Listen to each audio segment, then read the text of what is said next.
Is the Skenes game. We are live. It is the Paul Skenes game here. Skenes versus Sonny Gray, Cardinals ace. Nootbaar's getting the day off today, so it'll be Victor Scott leading off, but the normal lineup after that, with Pajes in the lineup as Herrera is on the IL.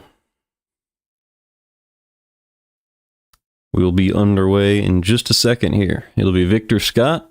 That means Siani's playing center field today, and Scott in left. So essentially Victor Scott is taking Nootbaar's role, and everything else is as usual.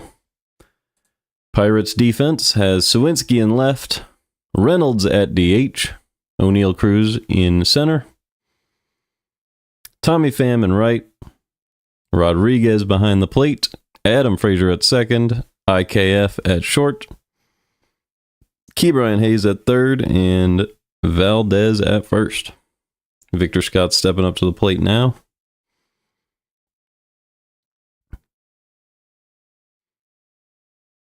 Hopefully the graphic shows up so that I stop illegally streaming part of this game. And here we go. Paul Skenes pitching to Victor Scott. The first pitch, 99 inside, 1-0. So he starts it off with a ball. Victor Scott's been pretty good this season, hitting .281 with a .774 OPS. The 1-0 from Skenes. Fouled back, 1-1.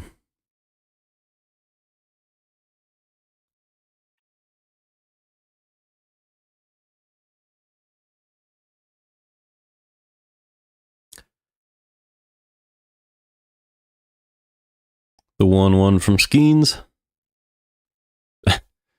Check swing foul ball, 1-2. That ball was outside at 99. It's rare you see a starter pitching this hard, but obviously Skenes is the NL Cy Young Award winner, defending that title. A great rookie. And he has a 1-2 count advantage over Victor Scott. Here's the pitch. Up and away, fouled back again. Still 1-2 on Scott. Scott's looking for a new bat. Nope, he just needs more spray. All right. Some grip spray.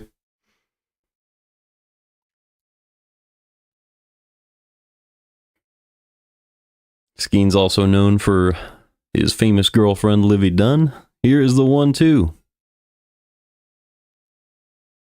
The curveball, I would almost call that a slurve. Drifted over the middle of the plate, but it's grounded to second, and the first out is recorded by Skenes. That'll bring up Wilson Contreras with one out in the first.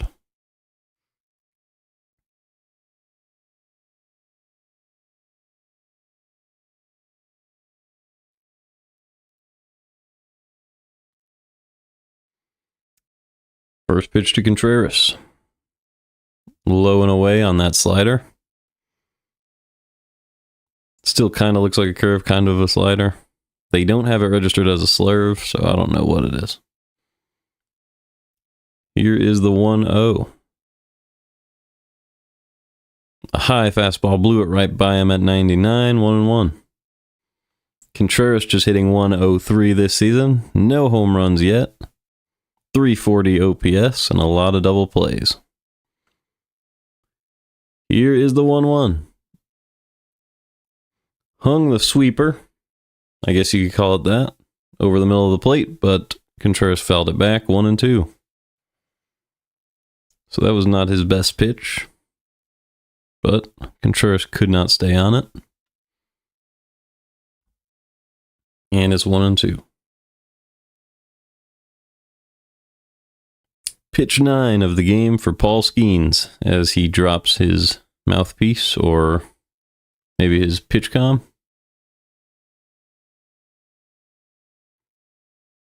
And was able to call time. Still 1-2. Here is the pitch to Contreras. Got him with a sweeper outside. Contreras still struggling to read that pitch, but that was an excellent one from Skenes. I don't know anybody who could have read that one. Moved right over the entirety of the zone to get just outside the bat length of Wilson Contreras to strike him out. And now the first pitch to Brendan Donovan with 2 outs and nobody on.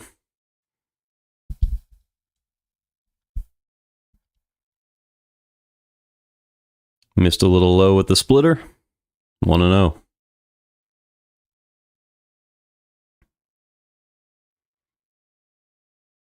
Splitter's been pretty effective for Skenes.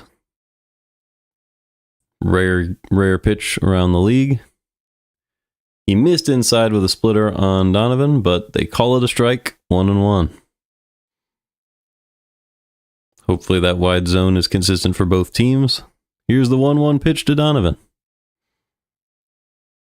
Hit hard to short, but a great pick by IKF, and they get Donovan at first. So a 1-2-3 inning by Paul Skenes starts off this one, and it is 0-0 heading to the bottom of the first.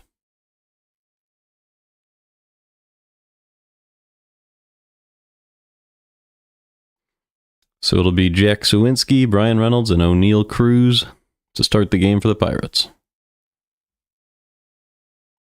In their order today, the Pirates have just one hitter hitting above 263.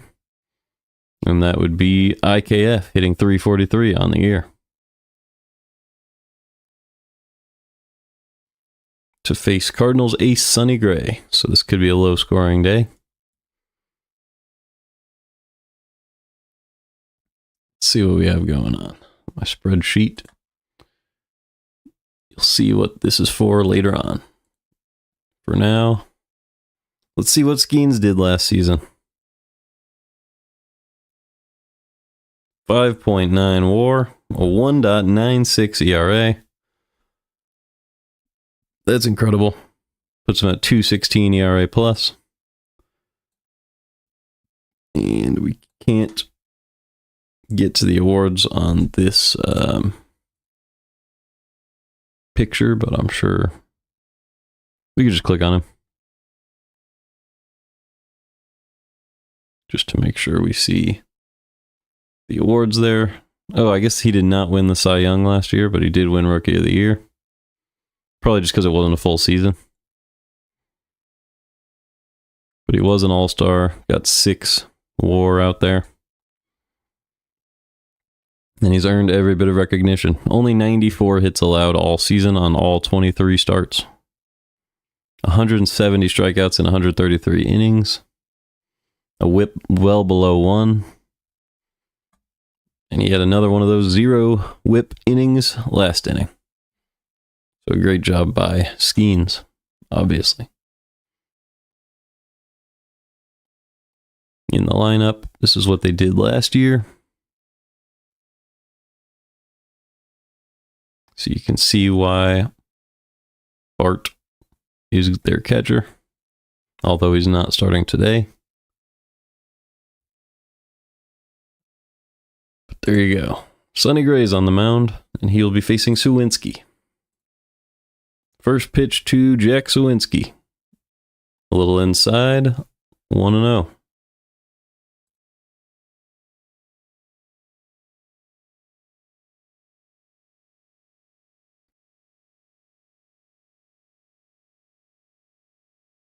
The 1-0 is in there and fouled back, 1-1. So Gray looks like he has plenty of command. Start this one. Here is the 1-1. Missed outside with a changeup, 2-1.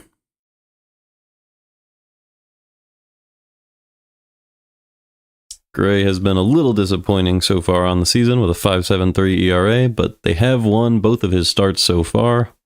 And here's the pitch. Right down the middle with 91. Blew it by Suwinski, 2-2.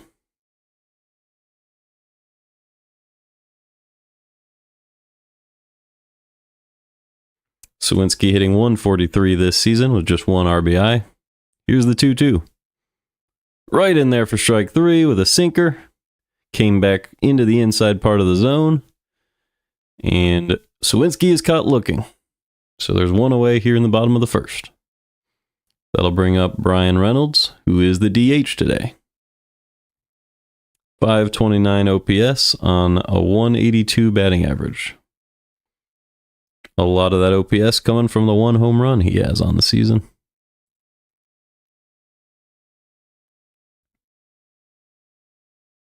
And here he comes.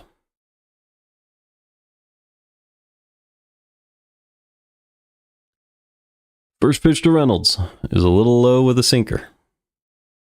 1-0. Here's the 1-0 to Reynolds. Got him swinging over the curveball, 1-1. Curveball went from the top of the zone straight to the bottom. Reynolds has been good against Sonny Gray in his career, 6 for 19 with 2 homers, but he does have 8 strikeouts. Here's the 1-1. Hit high in the air to left field, but that'll get out of play. 1-2. Victor Scott out and left today, with Nootbaar getting the day off.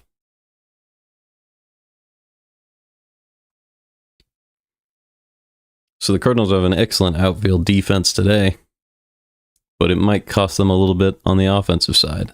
Same thing behind the plate.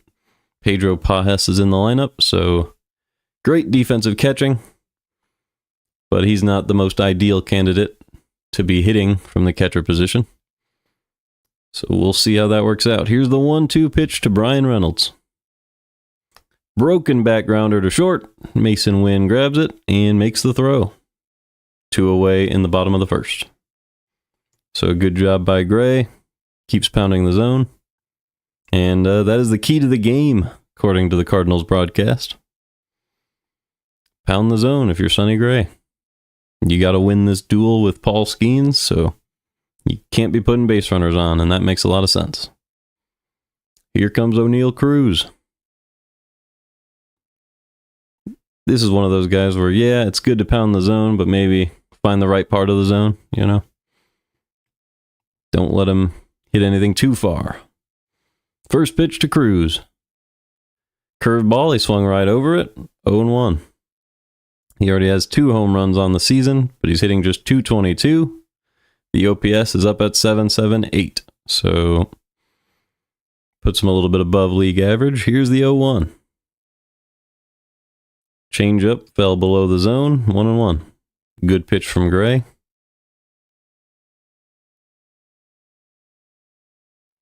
But Cruz was able to lay off.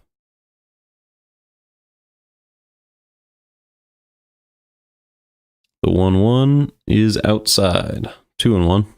So he's being a little careful with Cruz. Cruz has made contact in 73.6% of his plate appearances this season.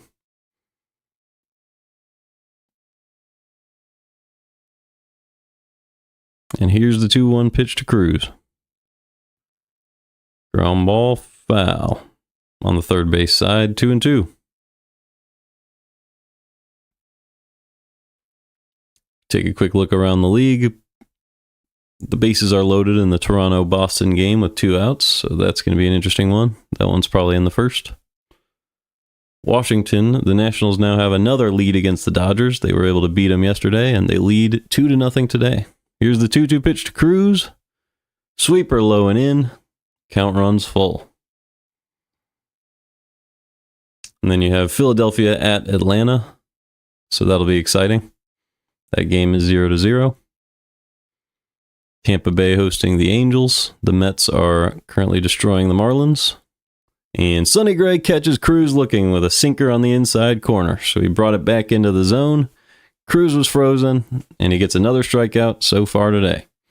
That'll bring Paul Skenes back out after 1-2-3 innings by both aces in the first. It'll be Arenado, Burleson, Walker next inning.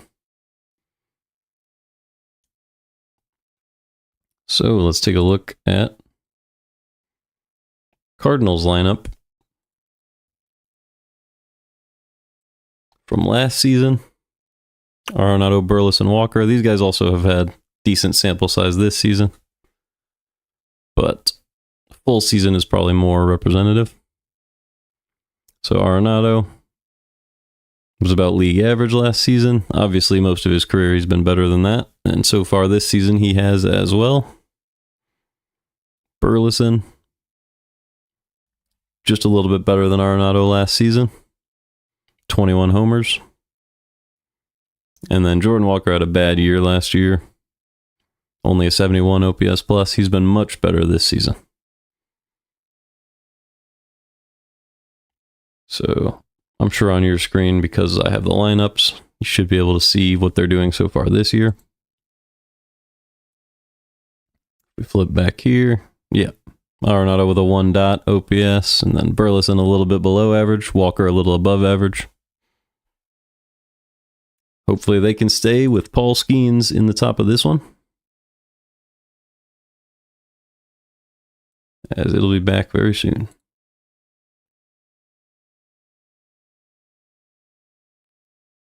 Let's go ahead and get live.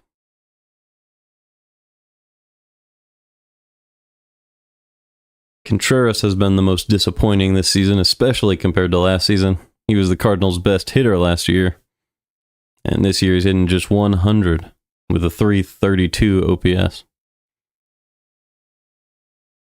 So Cardinals are going to keep putting him in the lineup and hoping he heats up, but here's Arenado and his 1 dot OPS on the season.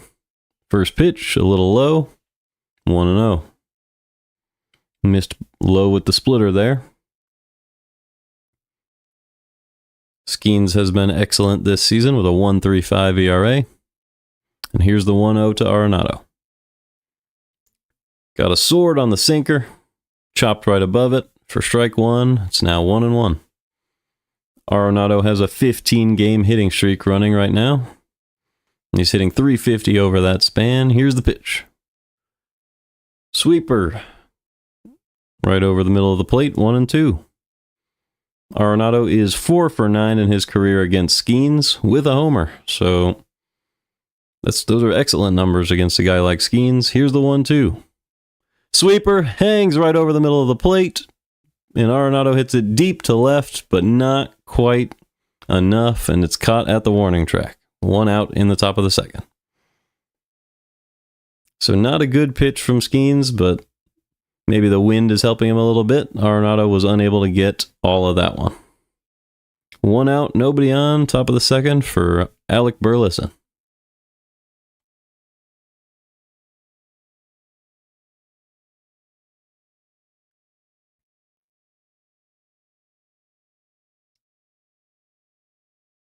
Burleson fouls off the first pitch. It was an outside fastball at 99.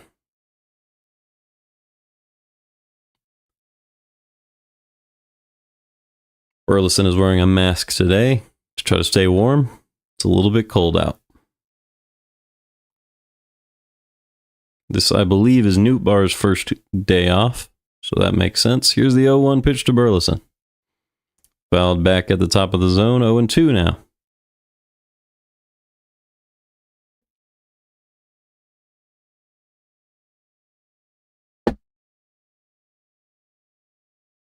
So Skenes doing a good job getting ahead of these hitters. Here is the 0-2 to Alec Burleson. Swings right over the splitter for another strikeout for Skenes. And that will bring up Jordan Walker. So that is strikeout number 2 for Skenes.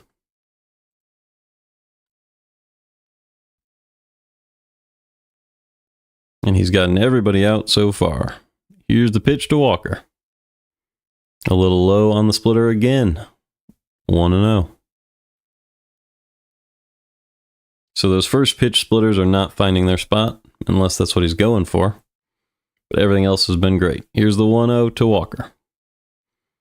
98 on the inside part of the plate, 1-1.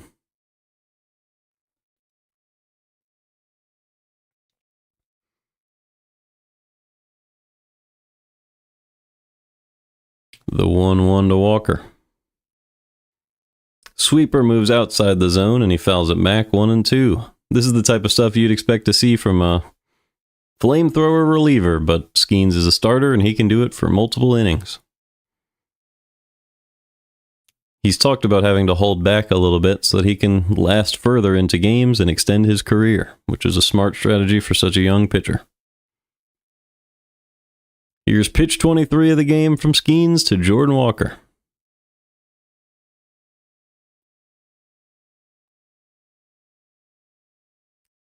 Popped up. That'll get out of play. Still 1-2 on Jordan Walker. Jordan Walker has the third lowest chase rate with 2 strikes in the NL on pitches out of the zone. So that is an excellent stat. Really getting better at recognizing pitches. Here's the 1-2.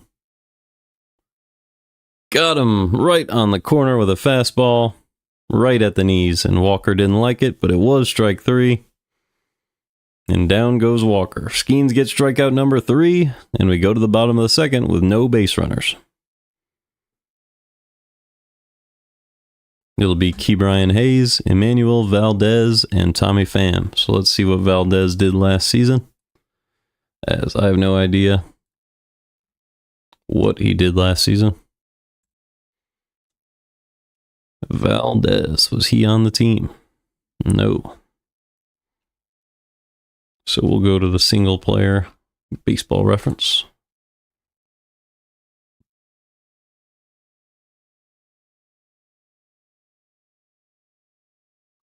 What is his name? Emmanuel Valdez. What? Okay, he's been in the league for 3 seasons.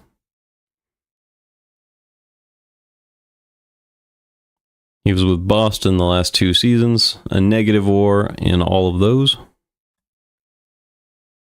He was an above average hitter in 2023, but he must have made up for it somehow by getting 0 WAR. So probably some bad defense. Negative 0.6 WAR with Boston last year as a below average hitter. And he has a triple so far this year and a double. But that's all in 14 at-bats. So not a single so far this year with a 52 OPS plus. So who knows why they're playing this guy at second base, but maybe they see some potential.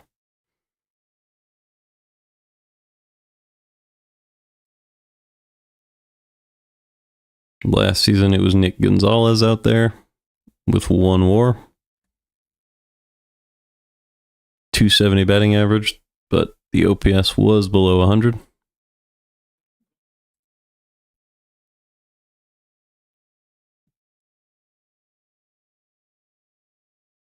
First pitch to Ke'Bryan Hayes is swung right through for strike 1.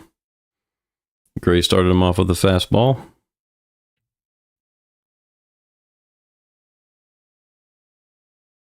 The 0-1 pitch to Ke'Bryan Hayes.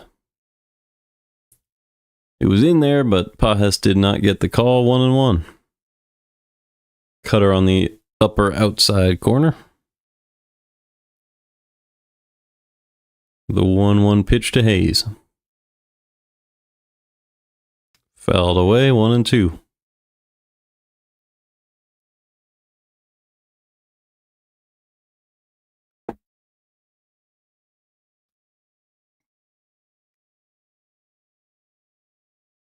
Hayes hitting .263 this season. Here's the 1-2. Fly ball. Easy play for Brendan Donovan, and he goes out and gets it. 1 out here in the second, and that'll bring up Emmanuel Valdez. Hitting .143 this season with just that double and that triple. I'm sure he has a couple walks as well.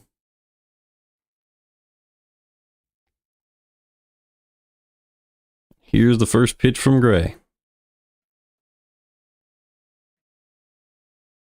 In there for a strike. Low and inside corner, 92. Valdez didn't like it, but that was a strike.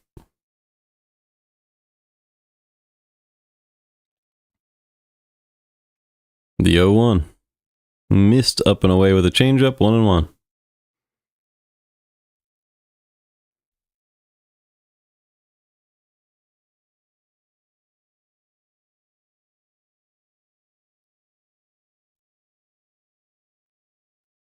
The third pitch to Valdez is pulled down the right field line for a base hit. Walker is able to get over.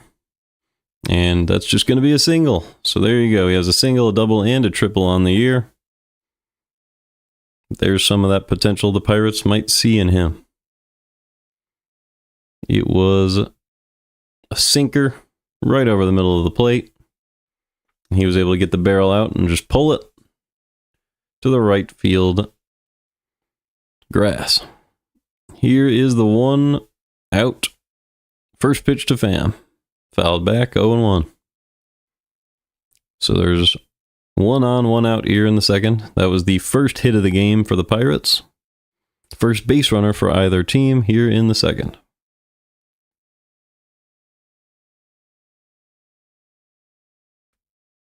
The 0-1 to Pham. In there, but called a ball inexplicably, and it is 1-1.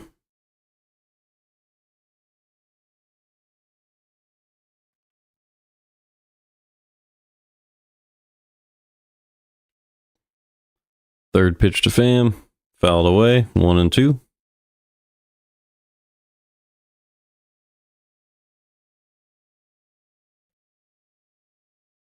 Valdez on first.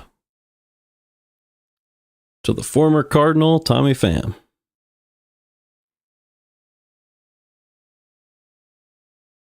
Pitched, pickoff move from Gray. Did not get him. This will be pitch 26 for Gray on the day, with Tommy Pham at the plate. Here's the 1-2. Chopper foul on a sweeper, still 1-2. Pham obviously known well in St. Louis for those years in the outfield.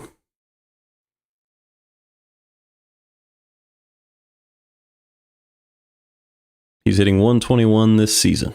And it looks like he went. He did not. Chased a sweeper, but did not quite go, according to the first base ump. 2-2.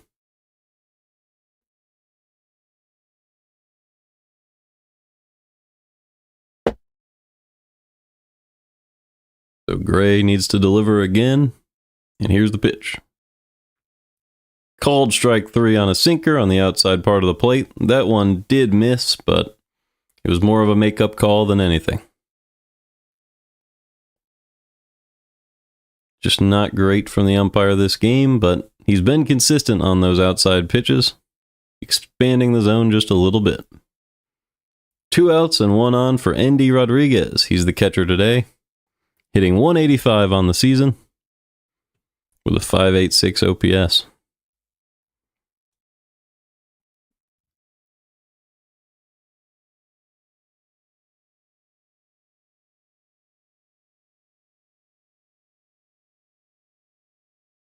First pitch from Sonny Gray to Rodriguez.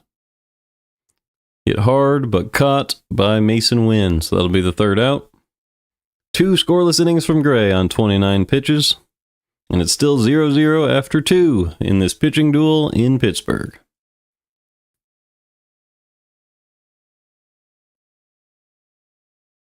Skenes will be throwing pitch 25 to Pedro Pajes, who will be trying to be the first Cardinals base runner in this one in the top of the 3rd. So Pajes, Ciani, and Wynn. It's another group that I would like to go back to last season's stats for.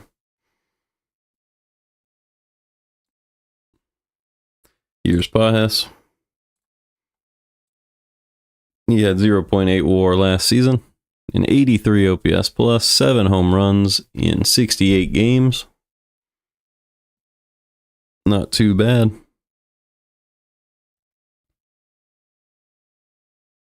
Just a couple stolen bases.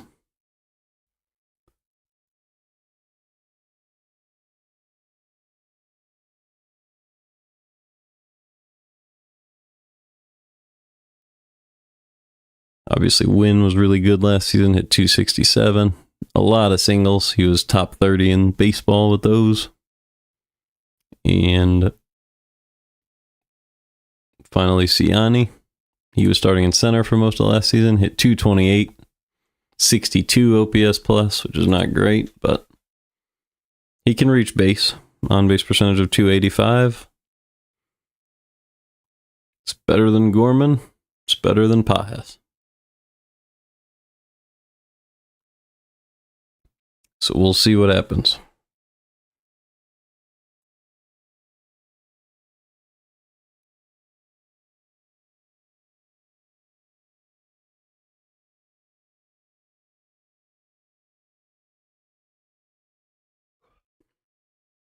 All right. First pitch to Pajes is hit hard the other way for a base hit. So a great job by Pajes to stay on that splitter. And the first pitch splitter continues to not work for Skenes in this one. He's missed it a lot of times, and that one was dropped the other way for a single. Very strange strategy to start with something slower when you throw 98. But there's a single for Pajes, and that'll bring up Ciani. Potential bunt situation for the Cardinals here, I have to imagine. Ciani is hitting 250 on the year, but it's really tough against a pitcher like Skenes. Let's see what he does. He does square around and pops a bunt foul, 0-1.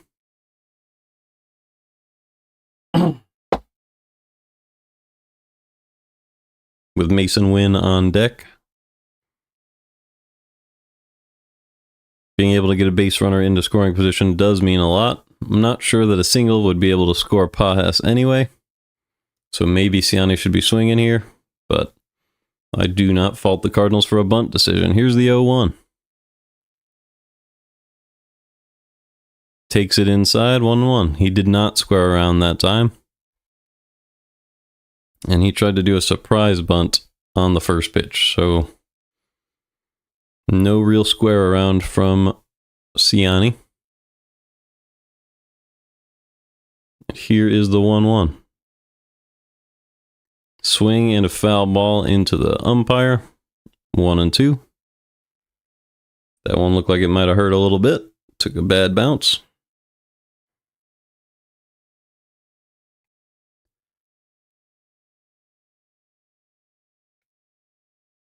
Ciani digs back in with the 1-2.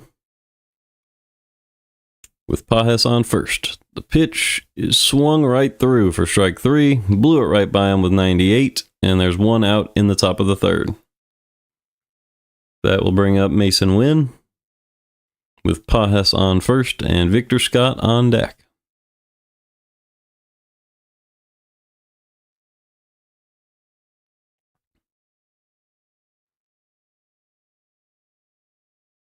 Here is the first pitch to Mason Wynn. Missed outside with a slider, 1-0.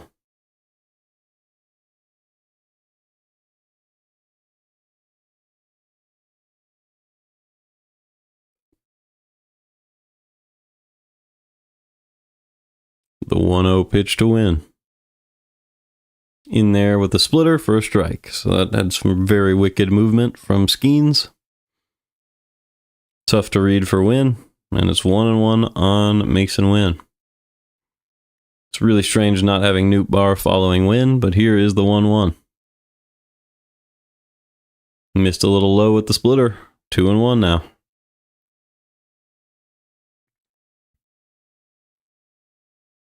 Nootbaar is one of those guys you'd love to see face Skenes because he has the power to turn those fast pitches around and the eye to see that splitter. Here's the 2-1 to Wynn. Missed outside, 3-1. Victor Scott is on deck. If Wynn were to reach. 1 out. Pajes on first here in the top of the third. The 3-1 pitch to Mason Wynn. Hard ground ball through the hole between third and short for a base hit for Mason Wynn off of a splitter. That ball could have been a double play ball if it was 2 feet further in either direction, but it was not. It was a hard hit ball through the gap, and the runners are on first and second for Victor Scott.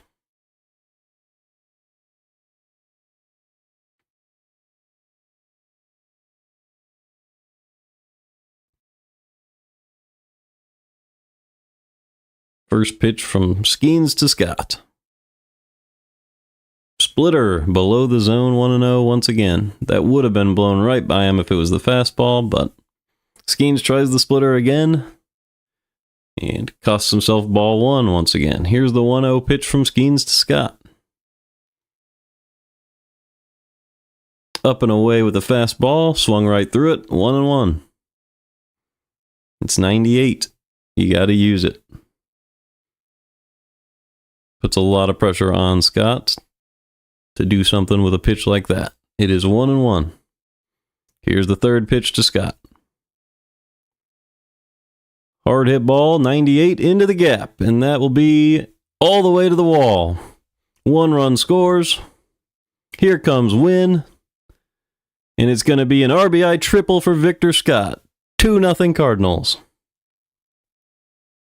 Great job by Victor Scott. He did stay on the 98 and drove it right into that gap. So Skenes was forced to throw that fastball after missing with the splitter, and Scott was able to stay on one right over the middle of the plate, driven into the gap, and Cruz could not get out to that ball until Scott was flying around second, turned it into a triple with ease. A speedy guy like Scott. Runner on third and just 1 out. 2-0 lead for the Cardinals on Paul Skenes. Here's the first pitch to Contreras. Strike 1 on a slider. Swung right through that one. That one was at the top of the zone. The infield is in on Contreras right now. That might do him more good than harm, as Contreras likes when the infield positions itself like this. Here is the 0-1. Popped up foul, 0-2. So Contreras is behind in the count. You really want to see him put the ball in play, but he's in Skenes' hands right now. Behind in the count, 0-2. Anything that you get into the air just a little bit will be able to reach the outfield and score this run. But on an 0-2 pitch, you just hope he doesn't swing through something. Here's the 0-2. Missed low with the sinker, 1-2. So you wonder if Skenes was trying to miss a low there, or if he was trying to throw that a little higher and catch him looking. We won't know for a minute. Here is the 1-2 pitch from Skenes.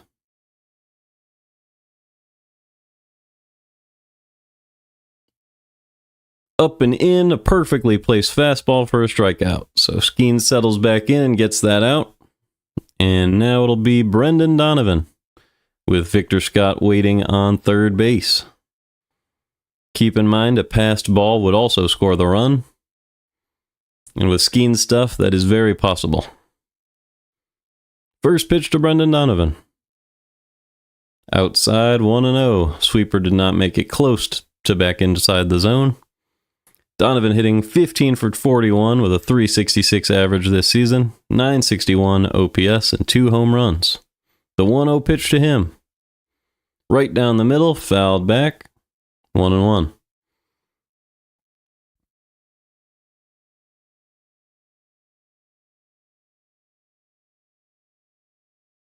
Donovan has the highest batting average in Major League Baseball with runners in scoring position this year. Here's the 1-1. Hit hard to the left side for a base hit. He keeps it up. Big single for Donovan, and that will score Victor Scott from third, and it's 3-0 Cardinals in the third. Rookie of the Year, Paul Skenes, has given up 3 so far in this one, and that balloons his ERA for the season up to 2.40. Still actually an excellent ERA, but not what you expect from a guy like Skenes. So 1 on and 2 out now for Nolan Arenado. First pitch to him. Missed low once again with a first pitch splitter.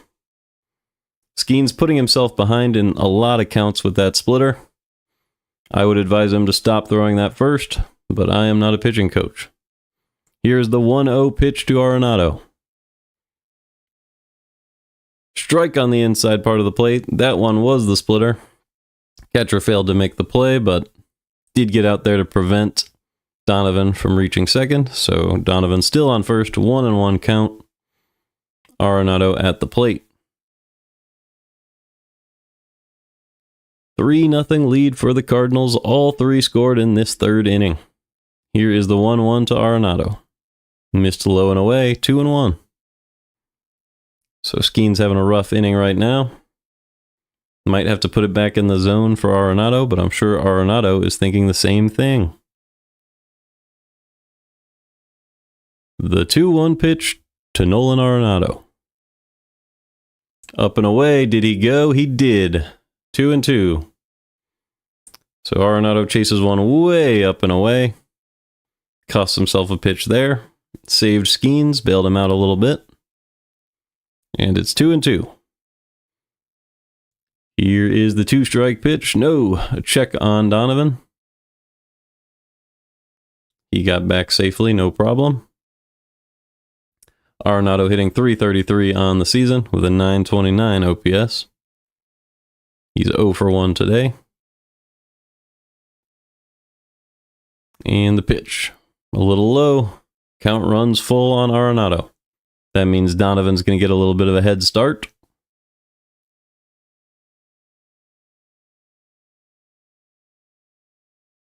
It's weird. The graphic has Arenado hitting .361, but the bottom of the screen has .333. So I couldn't tell you which one it is, but he's hitting over .333 or at .333. So the full count pitch, ground ball to the left side, easy play for Ke'Bryan Hayes, and he makes it. So the Cardinals put up 3 runs in the third on a big triple from Victor Scott and then a single from Donovan. And they lead Paul Skenes and the Pirates 3-0 heading to the bottom of the third. It's a huge, huge start for the Cardinals in a game that they absolutely need to win with Gray on the mound, starting this season 4-6.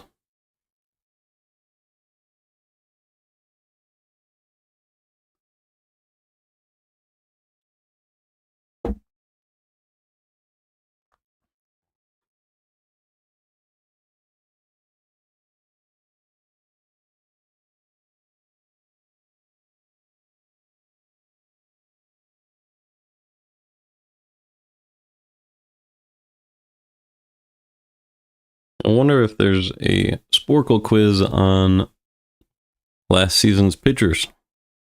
Some sort of best ERA type of thing. Maybe best ERAs.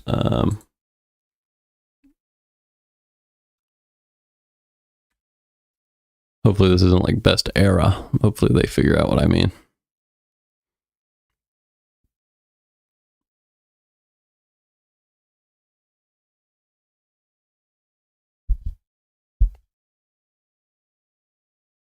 Did that work?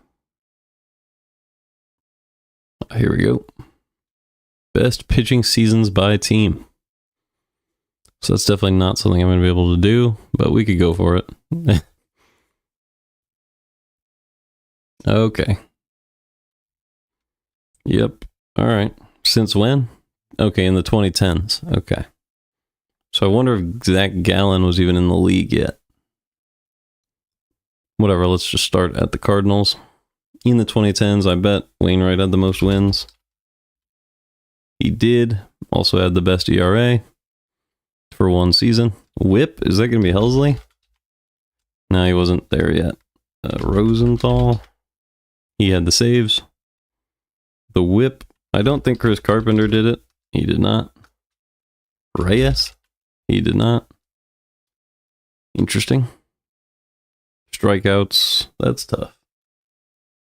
Who was a strikeout? Flaherty? Oh, Flaherty might be the whip. Yep, there we go. Got both. Tampa Bay. Snell, definitely, right? Yeah. Strikeouts. Ooh. Some Price. Did Price get more? No. CJ Wilson was elite.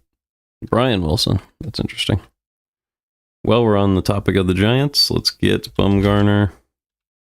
Is it Gardner or Garner? Garner. And the ERA was probably Lincecum. He was not. That's going to be tough. Webb? Nope. All right, we'll come back. Let's get back to the game.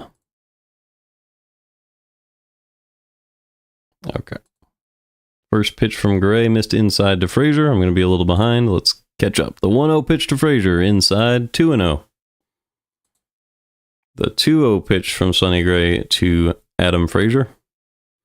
Ground ball to the right side. A great pick by Wilson Contreras, who tosses it to first and gets Sonny Gray. So 1 out now in the third.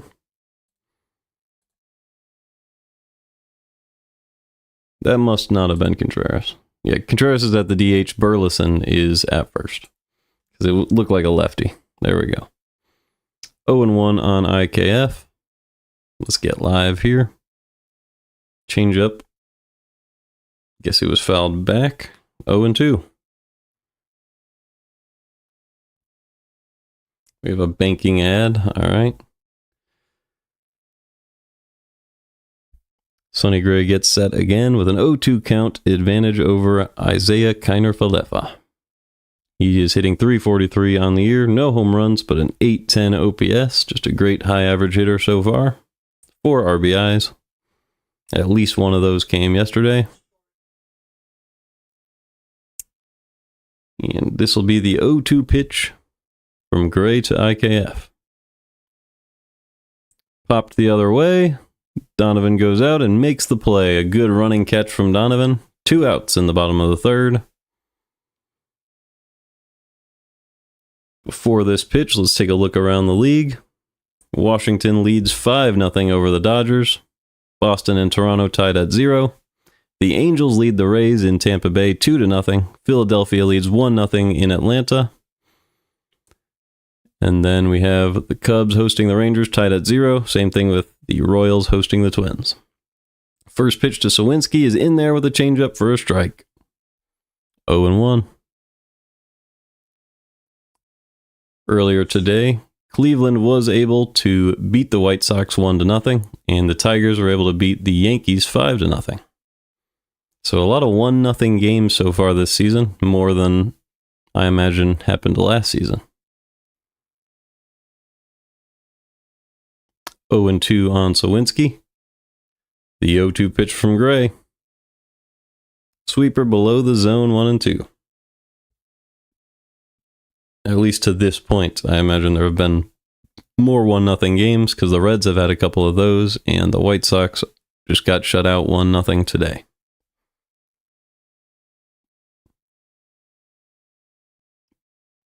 The 1-2 pitch from Gray to Sawinski. Ground ball foul on the curveball.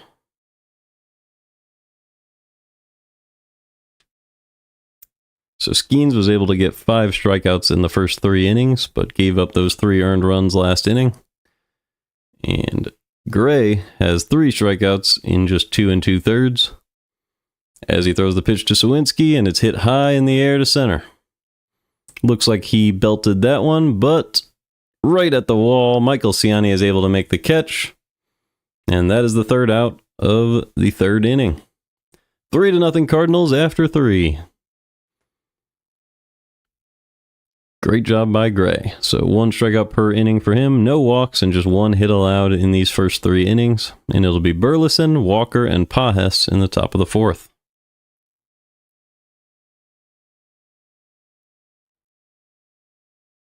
So we can head back to the quiz. See what's going on. Just click resume. Here we go. In Baltimore, who was the best pitcher of the decade? I don't know. To be honest, I have no idea. Sale might be on here. Yeah, there we go. Good job, White Sox. Saves for the White Sox? I couldn't tell you.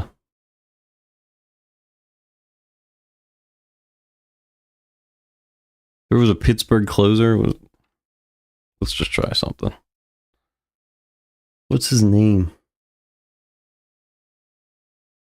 I don't know. Let's get Cole on here. Cole is the wins leader for Pittsburgh, ERA and WHIP.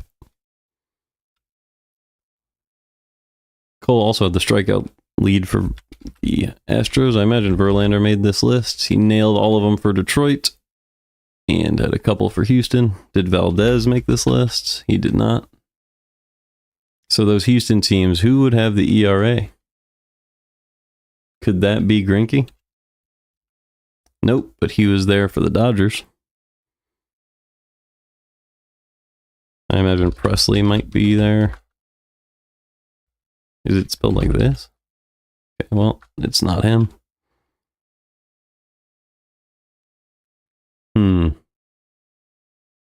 Let's see, did we knock out? Nope, Milwaukee's still entirely not touched, so Burns got good after 2019, so did Woodruff make this list? He did not. If it's not Greinke, it's not Woodruff, and it's not Burns. I don't know.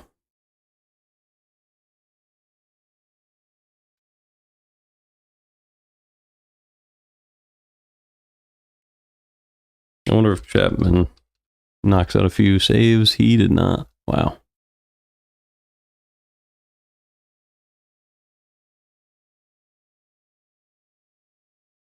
All right, let's get back to the game.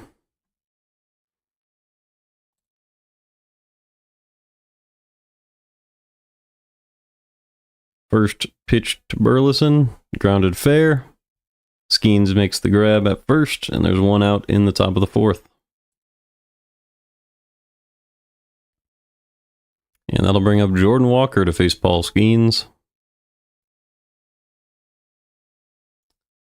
The first pitch to him. Inside splitter. That one missed by about a foot, but Walker swung regardless, so it's 0-1. That was inside, so it wasn't like he was missing down where the pitch was traveling. Walker was able to see that one, though, 1-1. Walker hitting .286 on the year with a .762 OPS. Been very good at not chasing. The 1-1, easy fly ball to center field. O'Neill Cruz ranges over and makes the catch. 2 outs in the top of the fourth, and that will bring up Pedro Pages. Pages had a single to start last inning. He hit it the other way and was able to score a run.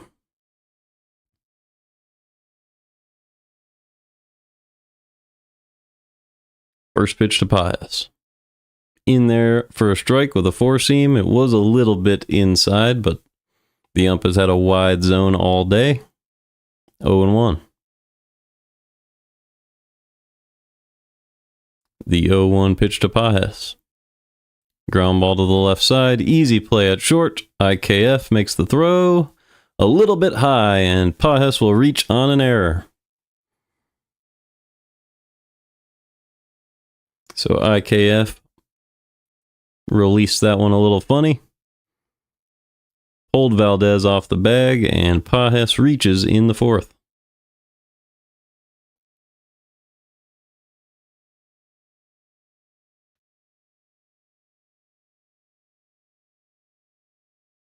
Here comes Michael Ciani.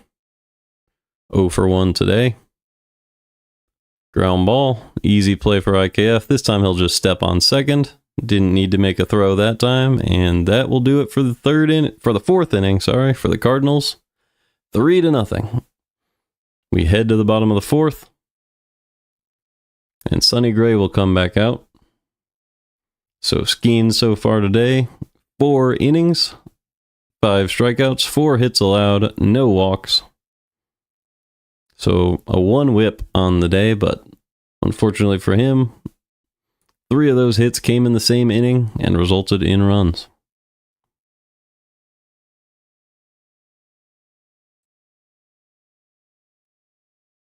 Actually, all 4 of those hits came in the same inning, and that's how the Cardinals got to 3 runs. If you look at what Sonny Gray has done so far, 3 innings, 3 strikeouts, just the 1 hit allowed.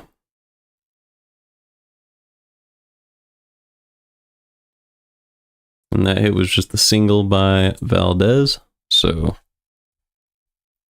just 1 total base allowed by Gray so far today.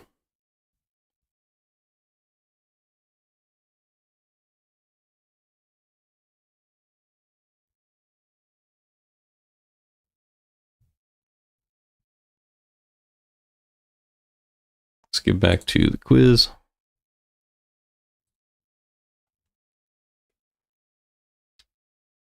Let's see. Did we get any Fernandez? We did. Okay.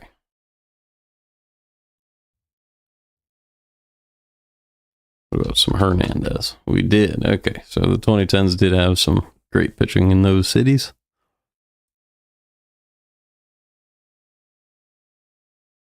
I mean,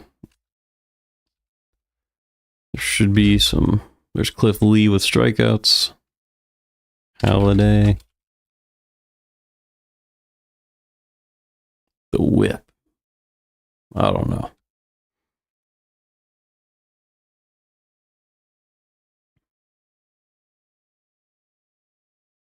I'm sure Scherzer is on here.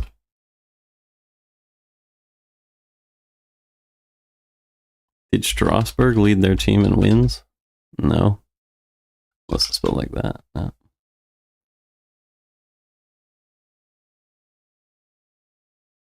Wins are such a weird stat because it's like you have to have a good team. I wonder if Cologne made this list. He did. Oakland. Nice.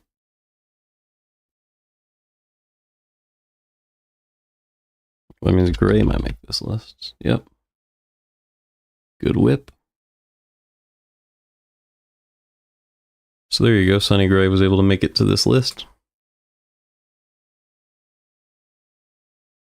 We are back. It's 2-0 on Reynolds.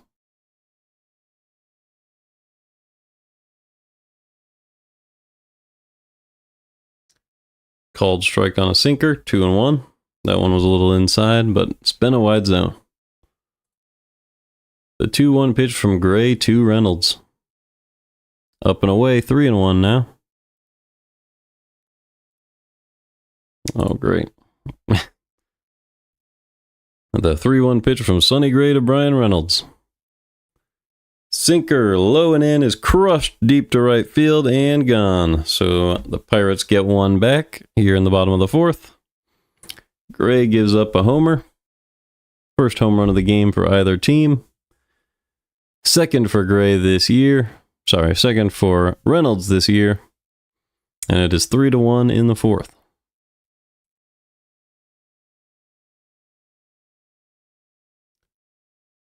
That was a hittable pitch from Gray, and Reynolds did not miss it. That'll bring up O'Neal Cruz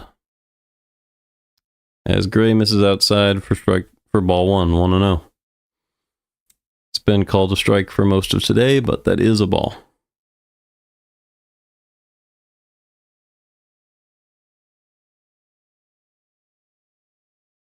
Misses with a changeup way outside, 2-0 now. So Gray trying to settle back in.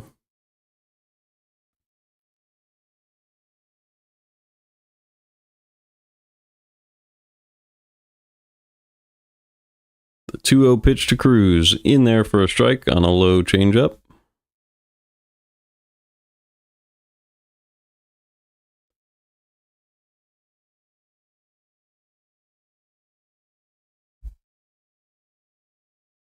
The 2-1. Ground ball foul. 2-2.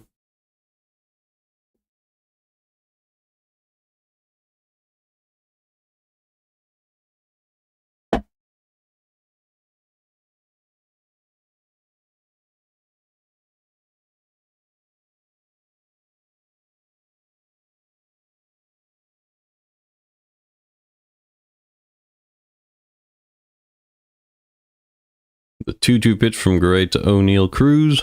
Up and away. 3-2 with the sweeper. Cruz is obviously a very scary bat. 2 home runs on the season. Very big guy. Probably 6'7". Very fast as well. Here's the 3-2. Popped up. On the infield, Arenado will make the catch. 1 out here in the fourth. That'll bring up Ke'Bryan Hayes with 1 out in a 3-1 ball game.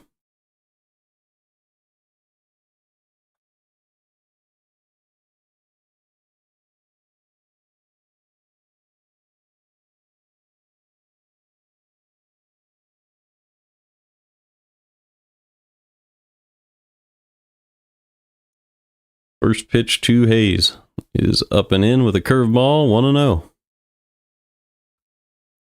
So Gray still trying to find the zone a little bit. I feel like he's been a little disoriented this inning. The 1-0 pitch to Hayes is low and away. 2-0 with the cutter.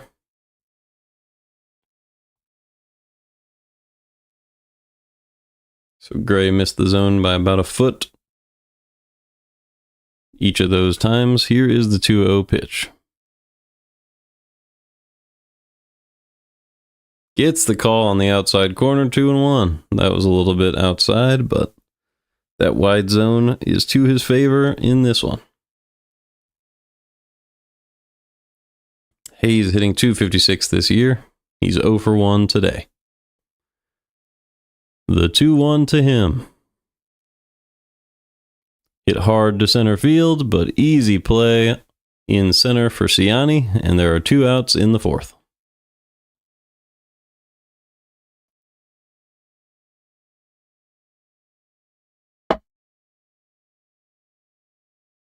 Here comes Emmanuel Valdez. He's 3 for 15 on the season, a .200 average. 650 OPS with 1 single, 1 double, and 1 triple.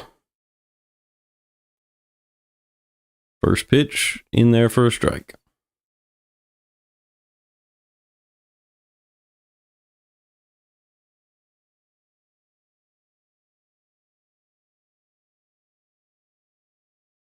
The 0-1 to Valdez. Foul away, 0-2. Camera currently showing a Pirates fan who was unhappy and cold, and then some chicken wings showed up, and her mood quickly changed. So make sure to get some good ballpark food if you're at a game this year. Could cheer you up. Especially if it's a very cold game in April or September. Here's the 0-2. A little low, 1-2. Another thing that would cheer us up in September is if the Cardinals are still contending at that point. That would be great to see with this lineup taking a step forward if the Cardinals can get some pitching.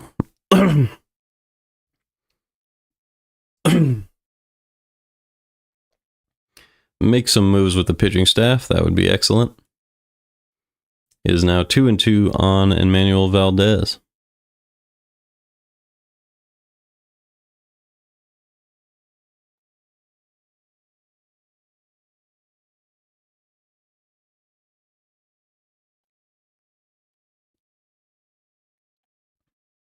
The pitch to Valdez. In there for strike 3. Curveball caught the outside corner. Beautiful pitch from Gray, and through 4, the Cardinals lead 3-1. The Pirates were able to earn 1 run back in that 4th inning, and that came off the bat of Brian Reynolds into the right field bleachers. Mason Wind, Victor Scott, and Wilson Contreras are due up in the top of the 5th to continue to face Paul Skenes.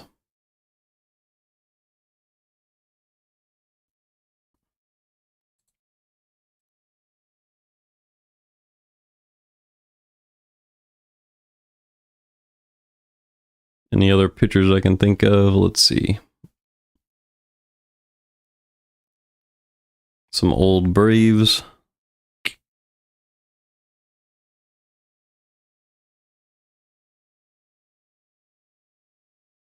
I don't think that the ones I think of overlap. So if I just type Jones in, Angels.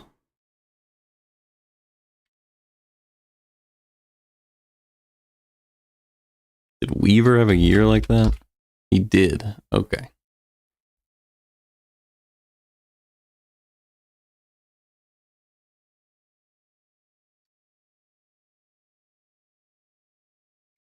Arrieta's got to be on there. Yep.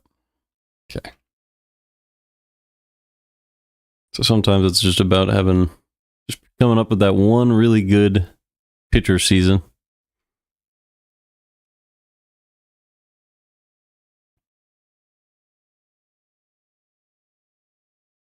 The best whip for the Yankees was a 1.04 for a starter. kind of surprising. Did Glasnow do the strikeouts? There's no way. Yeah, he didn't. But it wasn't Price either, so if this wasn't Wilson, then who pitched for the Rangers? Was it Darvish? It was.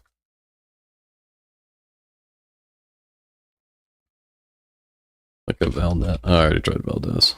Toronto. I'm not sure.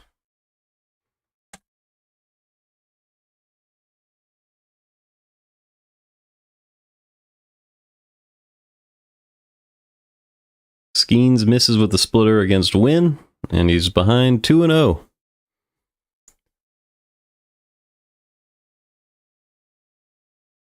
Two-0 pitch to Wynn outside, 3-0 now.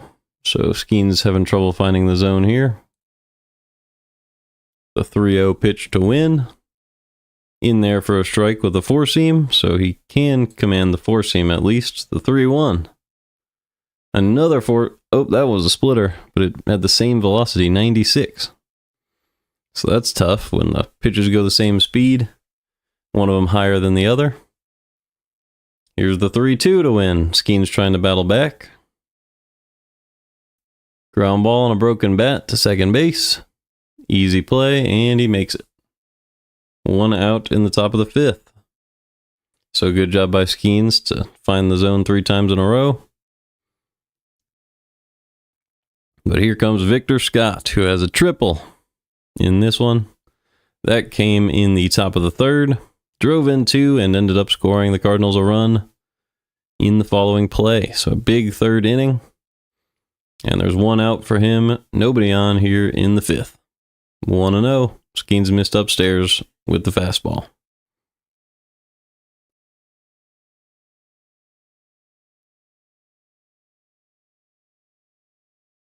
The 1-0 pitch to Scott. In there for a strike, 1-1. And the 1-1. Another sweeper in there for another strike, 1-2. So Scott not adjusting well to that. Skenes with a deceptive outside sweeper. And here's the 1-2 to Scott. Change up too low, 2-2. So Skenes about to throw pitch 69 on the game. Here in the fifth. Here's the pitch to Scott. Up and away with the sweeper. 3-2. That one missed by more than a foot. And the count is full on Scott with Wilson Contreras on deck. The 3-2. Hit hard and high out to right field, but it's a play that can be easily made by Tommy Pham because he had it positioned very well.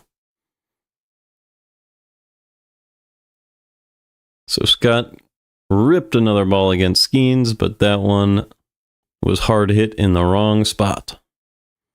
In a different ballpark, that might have been gone, but Pham was able to catch that in front of the warning track, and Scott was surprised. Here's the first pitch to Contreras. Fouled back, 0-1.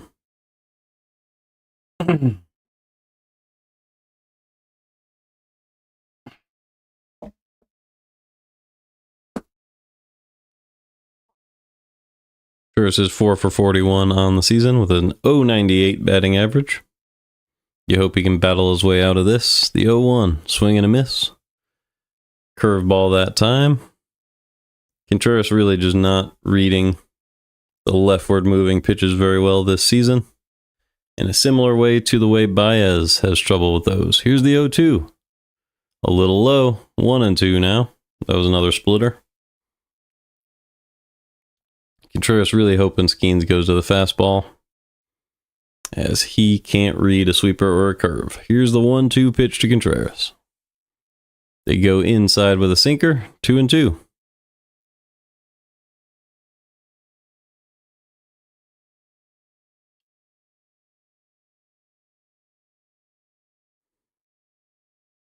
The 2-2 pitch to Contreras. Sweeper gets him for strike 3. That one was up and in. And he could not find it. That would have been strike 3 even if he took it. And it is 3-1, still midway through the 5th. So Gray will come out. He has 60 pitches on the game. He's going to be facing Pham, Andy Rodriguez, and Frazier.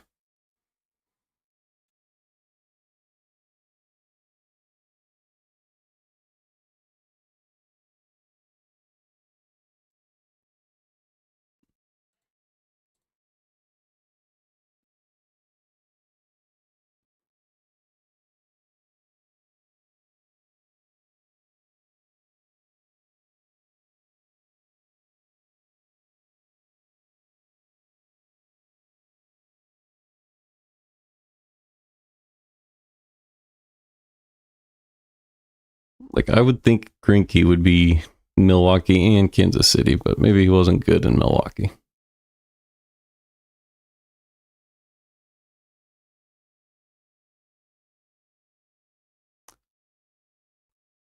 Cardinals did make a trade for a Boston pitcher. I wonder if he's that wins leader.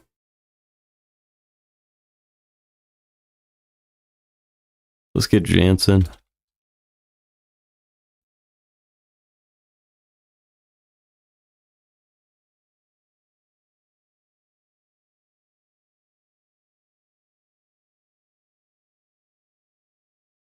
They traded Alan Craig for somebody. I'm just going to hit give up and just see.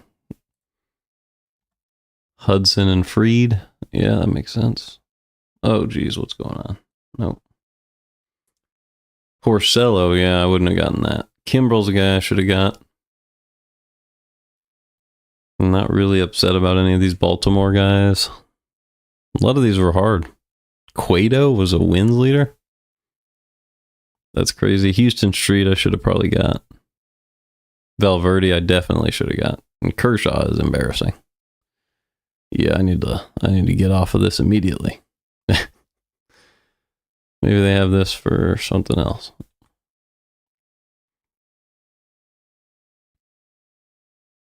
Sub 0.9 whip. Is this something that people do?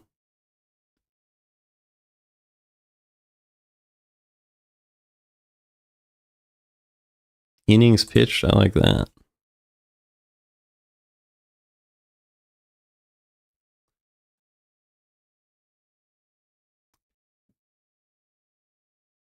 All right. That'll be fun. Just the guys who pitch the most for each team. All right, let's get back over here.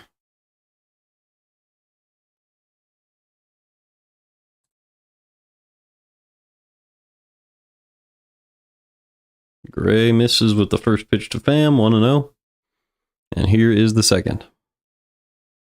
In there for a strike, 1-1.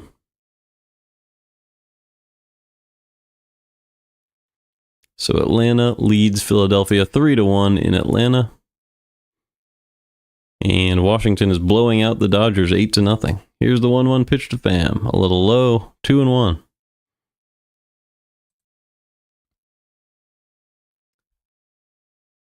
Gray gets ready and delivers the 2-1 to Tommy Pham for a strike, 2-2. And the 2-2 to Pham. Curveball, great play made at first, and the out. Great diving stop by Burleson. Making a play at first, tossing it to Gray, and there's one out in the bottom of the 5th. And that will bring up Andy Rodriguez. The first pitch to him. In there with a curveball, but they call it a ball, which is absolutely ridiculous. 1-0. Second pitch is low. 2-0 now. So Gray is going to need to find the zone. Rodriguez playing catcher today.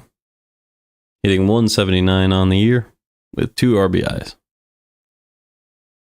Third pitch to him is in there for a strike, 2-1. That caught the bottom part of the zone.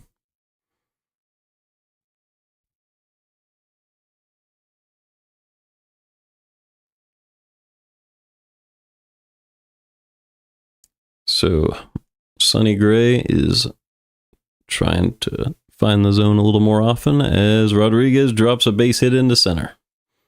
So Gray didn't really have much of a choice. He had to deliver a fastball after the ump took a strike away from him.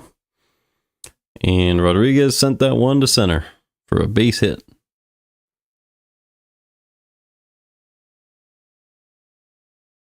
So that'll be the second hit of the game for the Pirates, or the third, actually. The third hit of the game for the Pirates. There was a single earlier in the game by Valdez, and then the homer by Reynolds. So that's the third hit. And there's one on for Frazier. Strike one to him is a sinker low and in. 1 out, 0-1 count. Runner on first for Adam Frazier. Here's the 0-1 pitch. Ground ball to second base. They go to second for one. Wynn makes the turn, and it's a double play for Sonny Gray, and he gets out of the fifth. Cardinals lead 3-1 after 5. And we will get to see more of Paul Skenes after this.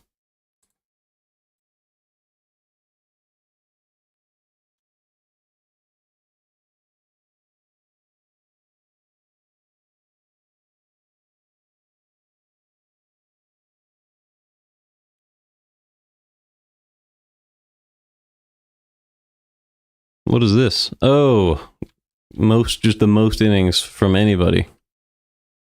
That's going to be tough. I bet Michaelis makes the list, though. He doesn't. Does Wainwright? I bet he does, right? There we go. Carpenter, maybe? He did.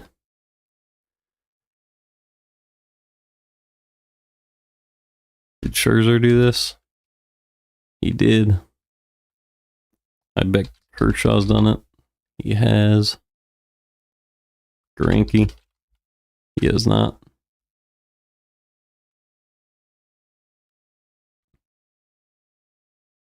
.2010 Yankee, that's got to be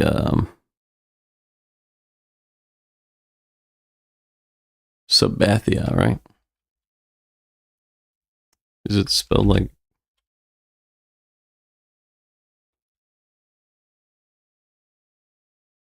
Maybe I'm wrong. Is it Sabathia? There we go. Jeez. Thought so. Okay, Verlander makes this list. It's Steve. Okay. There's a guy who pitched for Toronto forever. I just don't know who that is. Did DeGrom do this? He did. Wow. I can't believe that. 2018 DeGrom.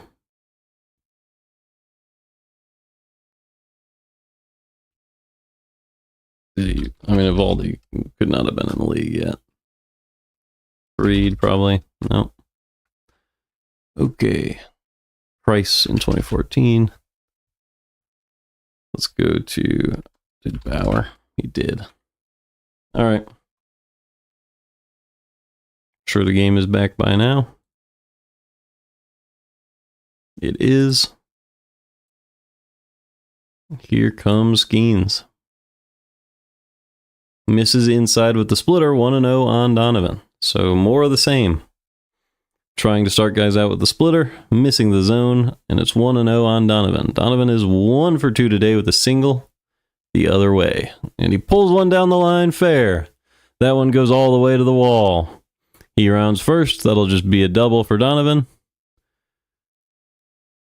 Standing up, an easy stand-up double for Donovan, and he flaps his wings to the bench as he is a runner in scoring position with nobody out here in the 6th.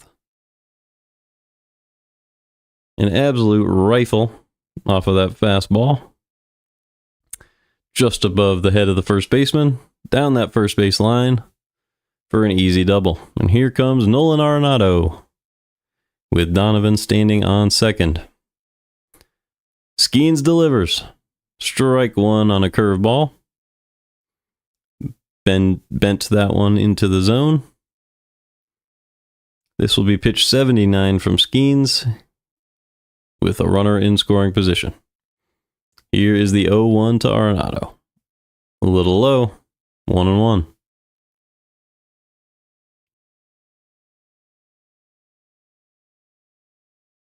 Skenes has been effective at finding the zone, but the Cardinals' hits have been into gaps. So they have been able to bring around 3 runs.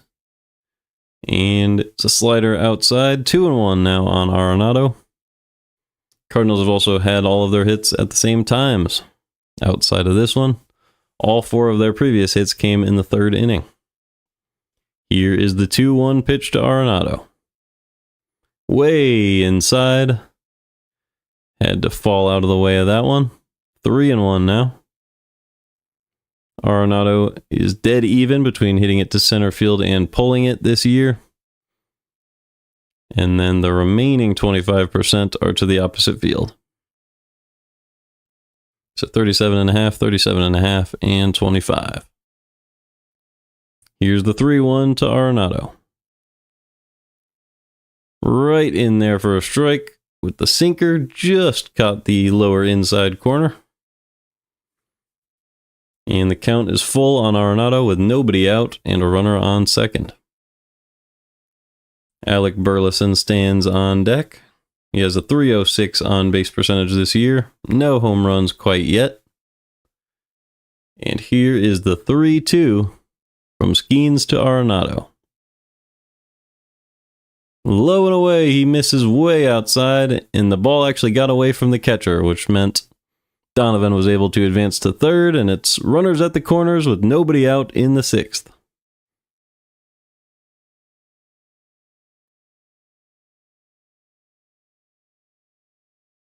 So Alec Burleson bats now with a runner on third and nobody out. They keep the middle infield back with nobody out here. So turning 2 on those types of grounders. Corners might be in. Here's the first pitch. Ground ball through the middle of the infield for a base hit. Arenado rounds second and heads over to third, and the runners will be at the corners once again. Now the Cardinals lead 4-1 with nobody out in the 6th. So Skenes struggling a little bit against this deep Cardinals lineup. And the Cardinals with timely hits in the 3rd and the 6th innings. Not slowing down after just getting one. They hit together so far this game. They're only getting hits in innings where other Cardinals are getting hits. And that's why they lead 4-1 here in the 6th. And it will bring up Jordan Walker with runners at the corners and nobody out to face Paul Skenes. His career high in runs allowed is only 4. And this ties that with a runner on third and nobody out. So the Cardinals could set that record right now. Here's the pitch to Walker. Pop-up foul, out of play, 0-1 on him. That was a sweeper up in the zone. So a big story in this one. Paul Skenes finally getting hit pretty hard by a team. Here is the 0-1 pitch to Walker. Low and away, 1-1. Missed outside with the sweeper. If you're Paul Skenes pitching coach in this one, you really just got to note how often he missed with that first pitch splitter. Because that costed him a lot of pitches and a lot of effectiveness. Here's the 1-1 to Walker. Instead, he checks on the runner at first, tries to buy himself some time. Nothing doing there. Still 1-1.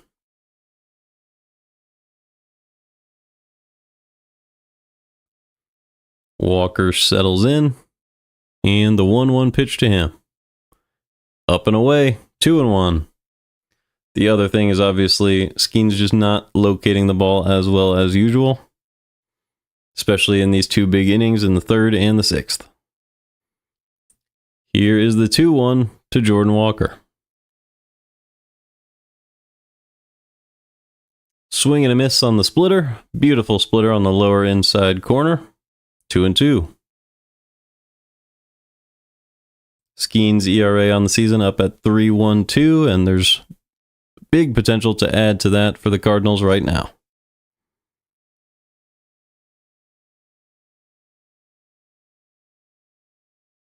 Count still 2-2. Jordan Walker digs back in. Pitch number 89 here in the 6th for Paul Skenes. He delivers.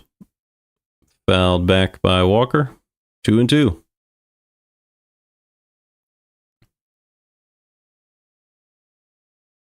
Cardinals lead this one 4-1. They've got 4 earned runs charged to Skenes. Still nobody out in the 6th. 2-2 count to Jordan Walker. The pitch, nope. Another check on Burleson, who gets back once again. Walker hitting .278 this season with a .742 OPS and a homer. So not too bad. Here is the 2-2 pitch from Skenes to Walker. Chopped foul, still 2-2. So Skenes now up over 90 pitches, so this will probably be his last inning of the game, if he even gets through it. Still 2-2. The pitch to Walker. A little low. The count runs full on Walker.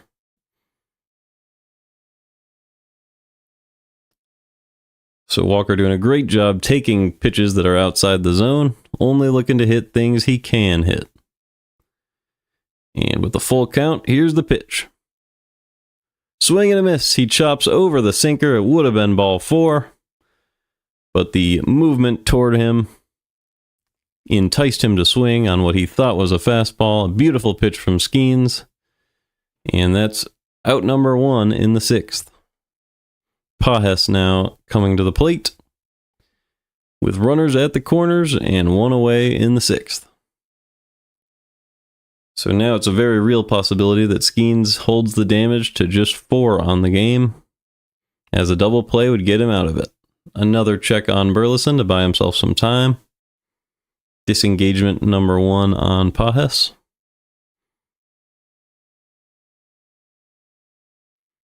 Here is the pitch to Pedro Pajes. Popped up. That one got out of play. 0-1.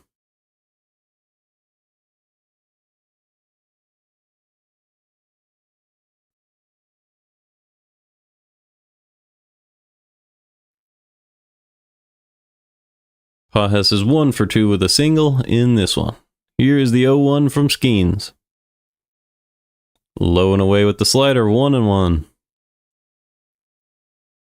A double play ball would get Skenes out of this inning. Anything else in play probably scores Arenado and would set the record for most runs allowed by Skenes. Here's the 1-1. Low and in with the sinker, 2-1.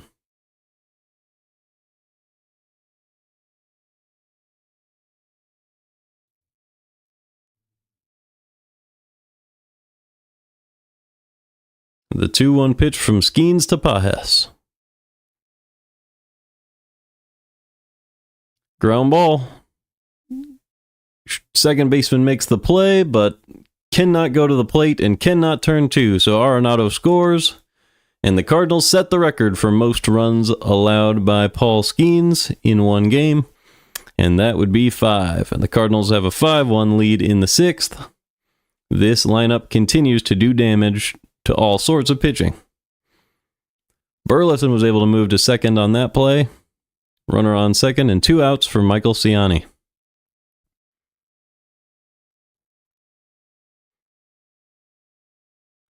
First pitch to Ciani from Skenes. High fastball for a strike. 0-1. That one was up there at 98. So Skenes knows his day is coming to the close, and he's bringing that velocity. Ciani is 1 for 6 so far this season. Here's the pitch to him. Pop the other way. Is it going to drop? It will not. An amazing catch by Sawinski in left, and Skenes' day is over. 6 innings pitched, 5 earned runs. Great defense. But the Cardinals had timely hitting. 6 hits, 4 in the 3rd, 2 in the 6th. And that allowed them to score 3 runs in the 3rd and 2 runs in the 6th. 5-1 Cardinals as we head to the bottom half of the 6th inning, and Sonny Gray will come back out to the mound to face IKF, Jack Sawinski, and Brian Reynolds.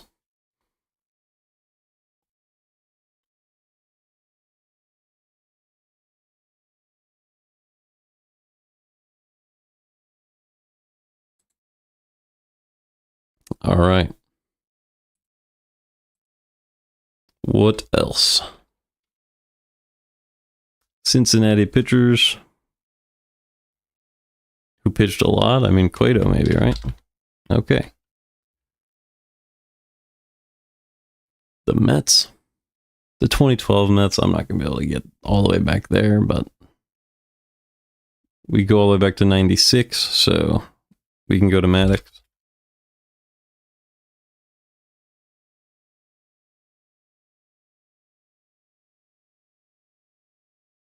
The Expos are on this list.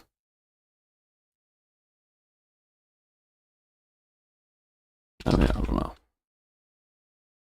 2015 Astros. I couldn't tell you. Morton? Nope. Arrieta for sure. We go to Hernandez. And okay, wow. Not Fernandez. Price. Not Price, so then Snell. Not Snell. Great. Weaver. Not Weaver.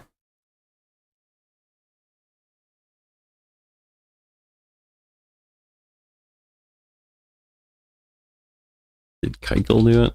He did. Wow. That's a pull. I think of Kluber as well. He did. Okay. Nola. Wheeler. No. All right.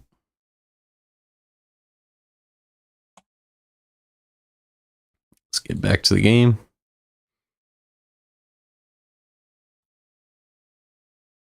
Steven Matz comes in to relieve Sonny Gray. So Gray's day is over after 5 innings, 1 earned run. Good job by Ollie, because Matz misses low on what should have been called strike 1 with the sinker. The 1-0 pitch to IKF is inside, and that one's called a strike. 1-1, so rightfully 1-1. Not the correct pitch calls, but that's okay. Here's the 1-1 pitch from Matz to IKF. That was a strike, but it's called a ball now. 2-1.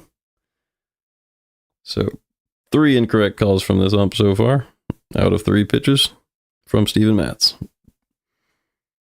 Put one in there and fouled away, 2-2.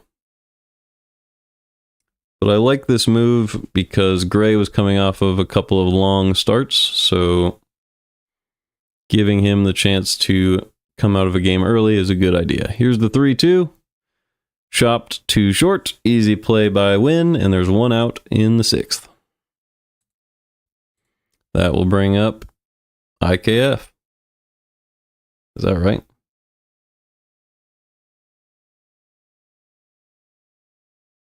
Nope. Canario is pinch hitting now for Sawinski. Yeah, I thought it was IKF who just chopped out. He did. There is ball 1 to Canario.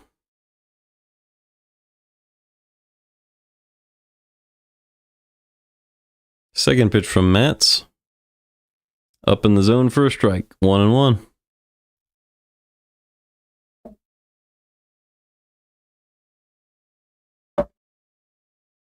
Here's the 1-1 pitch. Fly ball to right field. Deep out there and caught. Right at the warning track by Ciani, who throws the ball in, and there's 2 outs and nobody on in the 6th.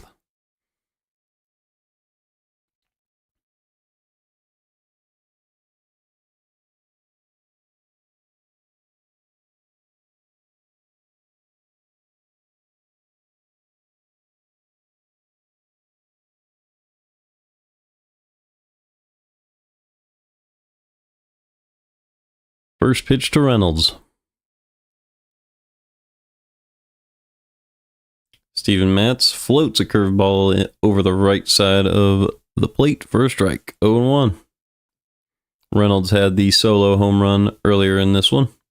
The 0-1 pitch. Another one floated. Another one fouled off. 0-2. Reynolds is a switch hitter, so he's batting from the right side of the plate. He has 2 home runs on the season. One of those came in the 4th inning of this one for the Pirates' only run against Sonny Gray. 5-1 lead for the Cardinals in the bottom of the 6th. Here's the 0-2 pitch from Matz to Reynolds. A little high, 1-2. Matt's ERA sits at 2.35 for the year. Here's the 1-2 to Reynolds. Up in the zone for strike 3, and Matz is out of the inning. Just a 13-pitch inning for Matz. Very quick. And we're through 6. The Cardinals lead 5-1. Due up are Mason Wynn, Victor Scott, and Wilson Contreras in the 7th.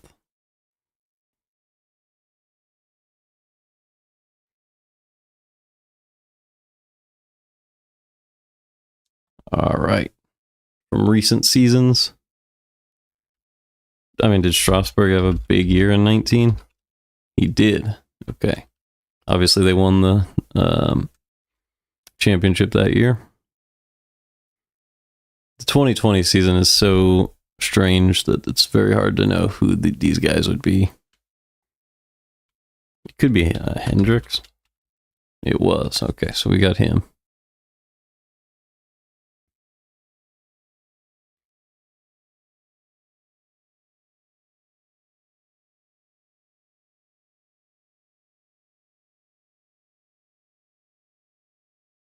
.207 innings from a Giant.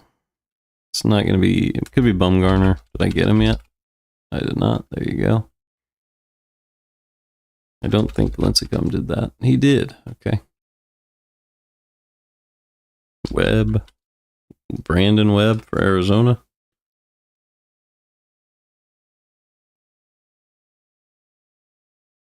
.2017 Giants. Yeah, that's too far back for me, probably.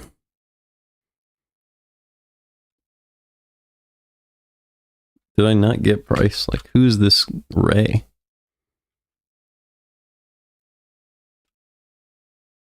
Cliff Lee. So did I not do any of these guys? Nope. There's Halladay. Arizona to LA. Is that... It can't be Johnson, can it? No, but he's on here.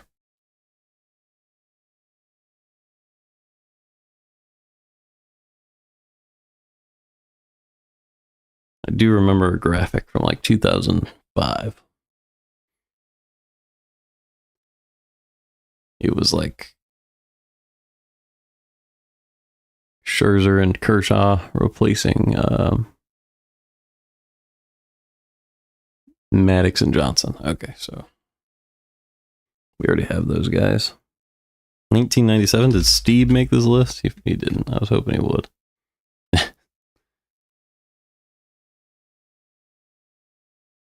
All right, let's get back.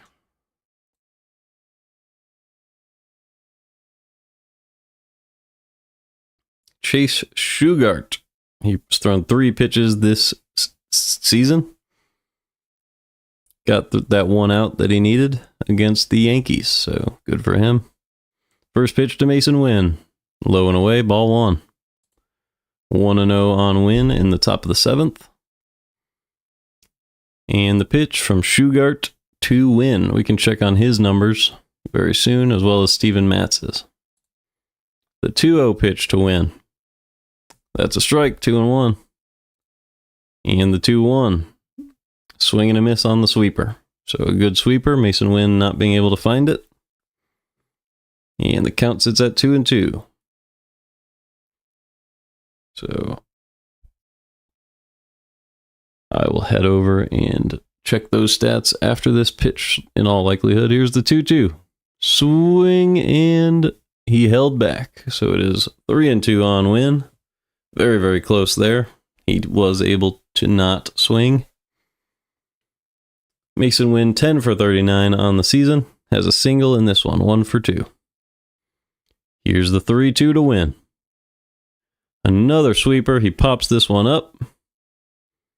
So foul territory on the right side, and Valdez makes the catch in foul territory for out number 1. Chase Shugart. Let's see what he did last season. assuming he was on the Pirates.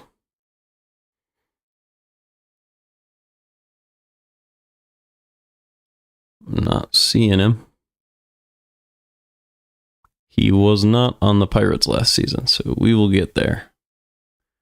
But not quite yet.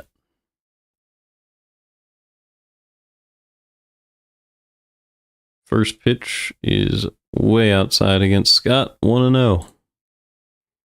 The 1-0 pitch to Victor Scott.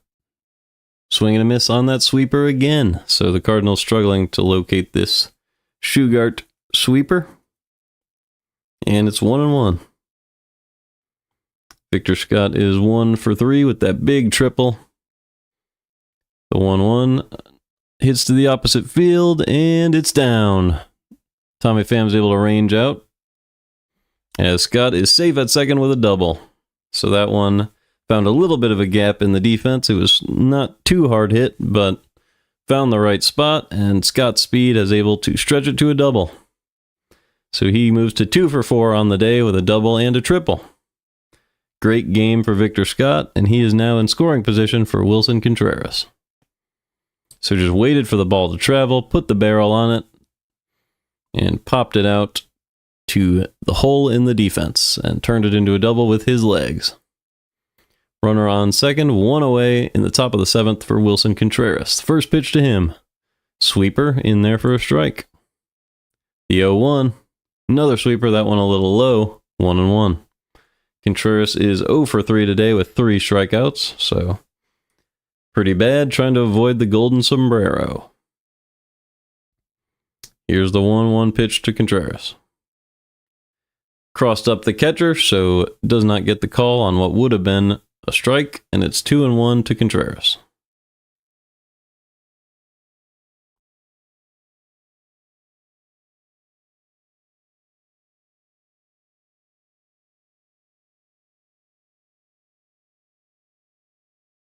The 2-1 pitch from Shugart to Contreras. Fouled back on the cutter, 2-2. Contreras is 4 for 42 on the season. 317 OPS. 3 RBIs at least. And here's the 2-2 pitch to him. Shugart delivers. And it's low and away and bounced, so that moves Victor Scott to third base. And the count runs full on Contreras with a runner on third and 1 out. Cardinals lead this one 5-1 after scoring 5 runs on Paul Skenes.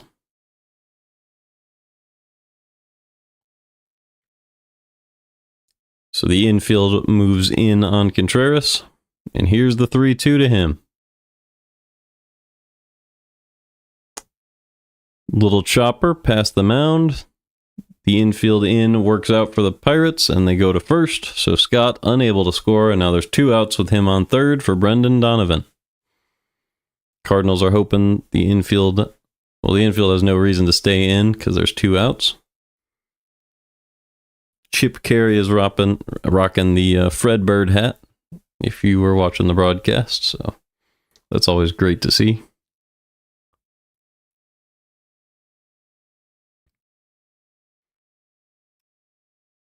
First pitch from Shugart to Brendan Donovan coming up here. Donovan is 2 for 3 today. First pitch to him, low and in, ball 1. Donovan hitting .395 on the year. Chance to put his average at 400, I believe, and his OPS is above 1,000 at 1.031. The 1-0 to Donovan. In there with the sweeper, 1-1. That one caught the lower outside corner.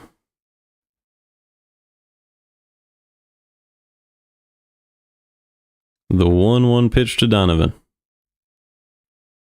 A little up and out with the cutter. 2-1.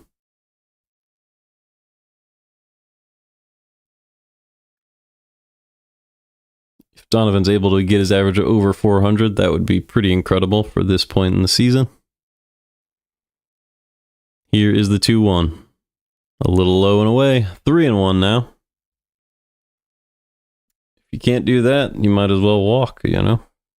On deck would be Arenado, who is hitting .351. So Pick your poison if you're Shugart. Pitch 20. This inning, 3-1 to Donovan. Fouled off his foot, 3-2. So Victor Scott awaits on third. The count is full with 2 outs. Arenado on deck. Big chance for Donovan. The action pitch, here it is. Sweeper fouled back. And we'll do it again.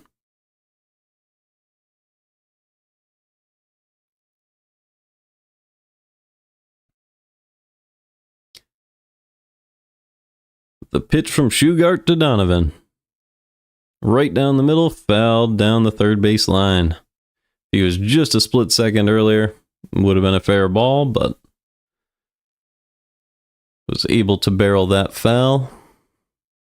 Count still full on Donovan, and we'll do it again. The 3-2 from Shugart to Donovan. Up and away for ball 4, and that'll bring up Nolan Arenado with runners at the corners and 2 outs. So Donovan reaches yet again. Great job by him.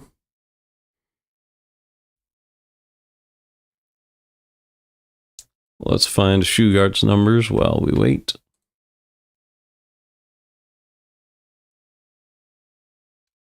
Chase Shugart, he played somewhere last season. And that was Boston. So just 8 2/3 innings for 8 strikeouts and 4 earned runs last season for a 4.15 ERA. And now he's in Pittsburgh. First pitch to Arenado is in there for a strike. That was a sinker at the top of the zone.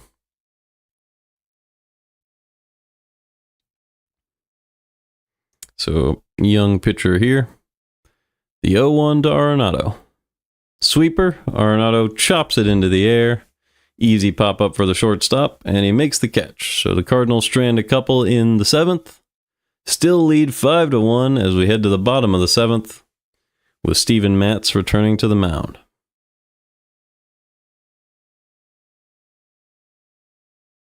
So what did Matz do last season? We could grab that. Here's Shugart's numbers. No starts.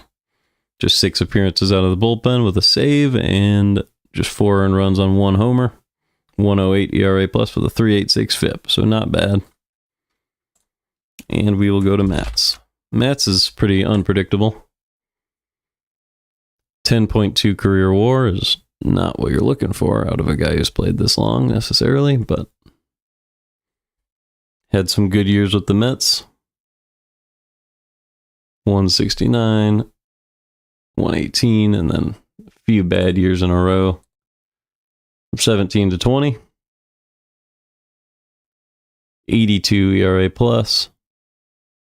4.83 ERA. 4.92 whip. FIP. So, pretty bad stretch with the Mets there after 2016, but he had a good year in Toronto and got paid for it. 1.17 ERA with the Blue Jays, and then he's been up and down with the Cardinals.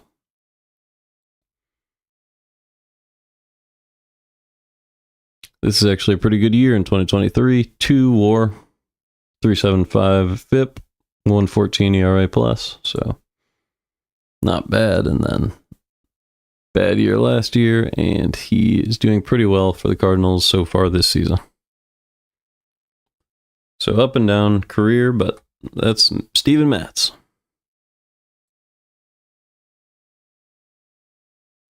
And we are back. O'Neal Cruz gets hit by the first pitch of the inning, and he will reach in the bottom of the 7th. He is not feeling great after that. Sorry about that. Let's get this on here.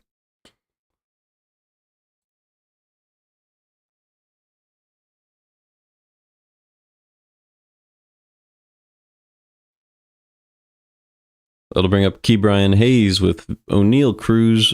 He got hit in the shoulder by that pitch. Here comes Hayes. Assuming, well, there's still a break for O'Neal Cruz right now.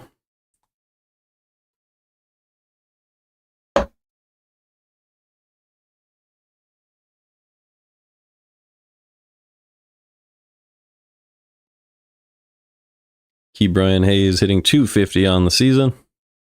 1 home run.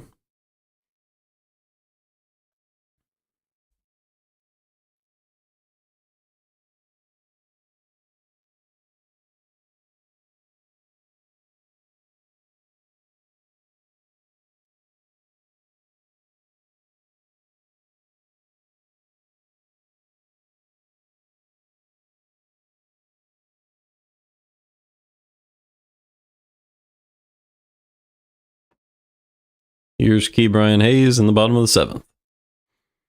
1 on, nobody out. First pitch to Hayes. In there for a strike with the sinker. 0-1.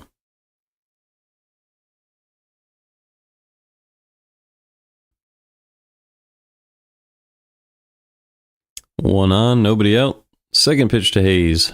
Ground ball. Donovan ranges over and makes the play to first, but that will move O'Neill Cruz to second. So 1 out. Runner on second in the bottom of the 7th. Emmanuel Valdez coming up for the Pirates.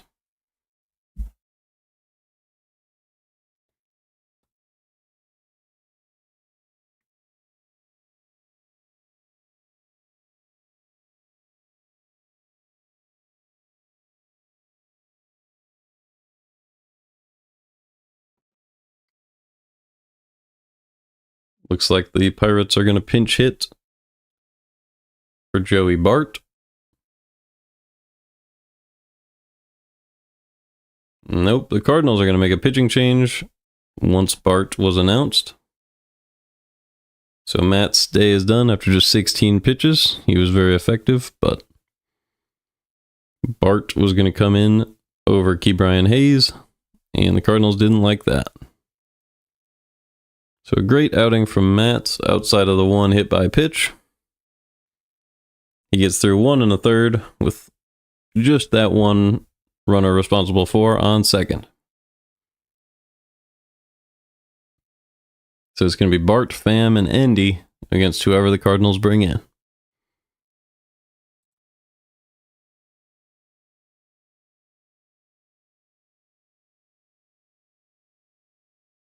So let's head over to the Pirates.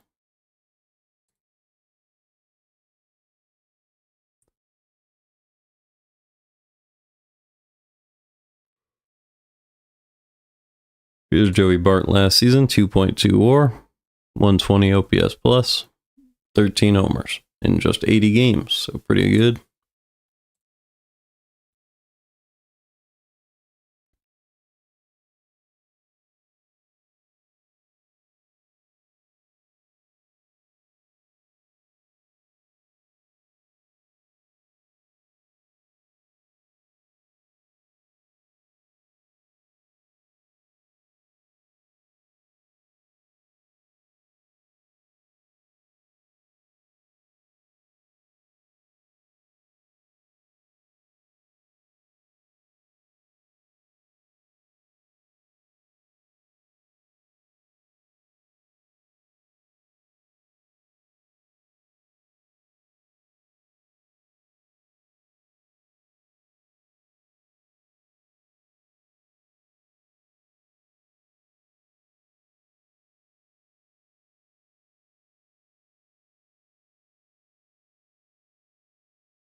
All right.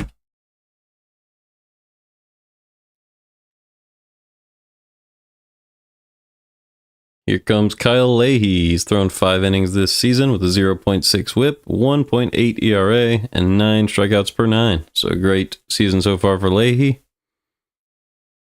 0 home runs allowed as well. 63 ground ball percentage. All of these things are good things.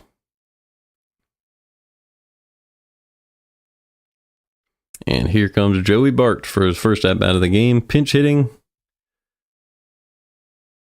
for Emmanuel Valdez. 1 out, runner on second, and Leahy missed upstairs with the first pitch, 1-0.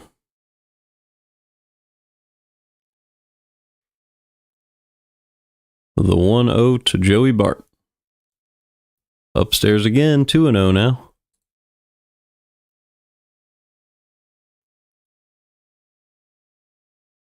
Slider finds the zone, 2-1.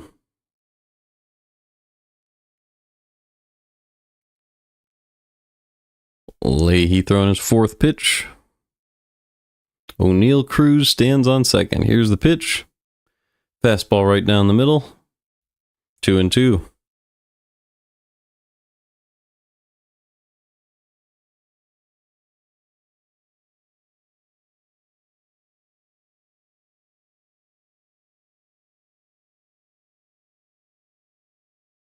Bart steps out.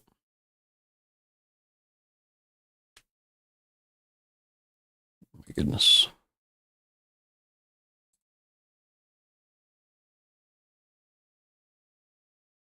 Steps back in.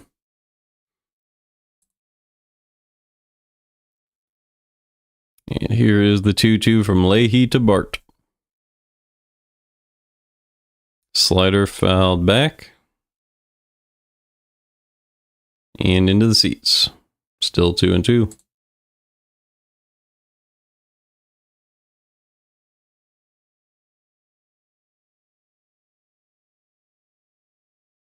The 2-2 pitch from Kyle Leahy to Joey Bart.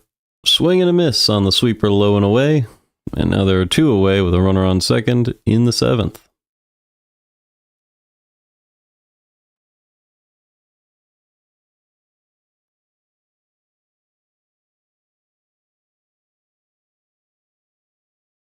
Here comes Tommy Pham, former Cardinal. Here's the first pitch to him. Strike 1. Four seam right in the middle of the plate.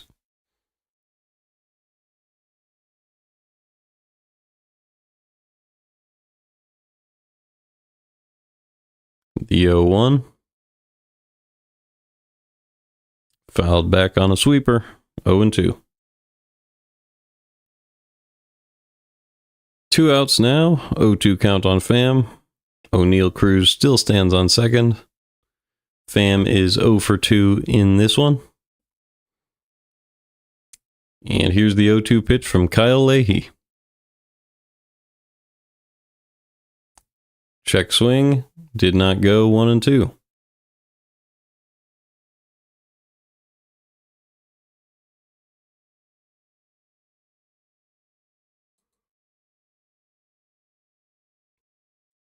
There has not been a single walk surrendered by a Cardinals pitcher in this one.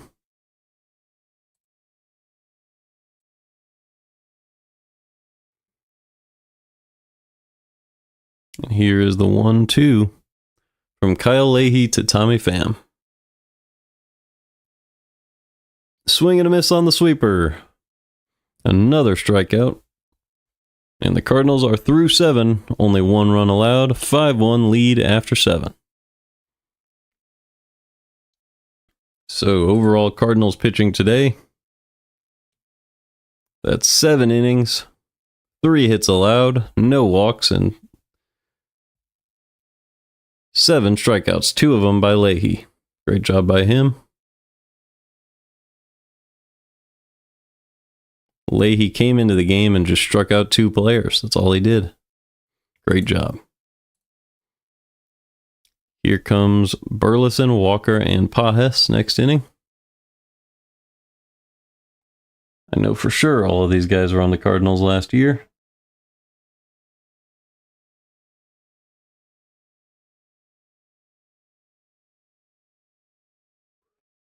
Burleson at a 105.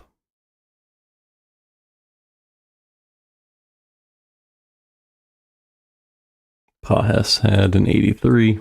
These are OPS pluses, and Walker just had a 71, but he has been much better this season, laying off a bunch of good off-speed pitches, so you never know.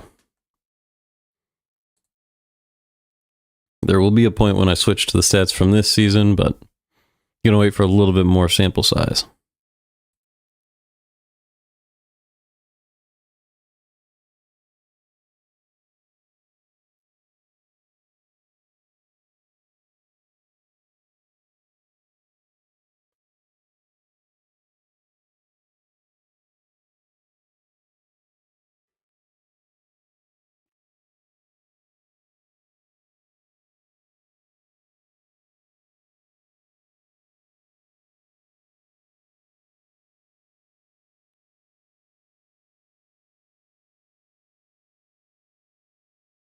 So, Shugart is still in the game, and he misses outside to Alec Burleson. 1-0.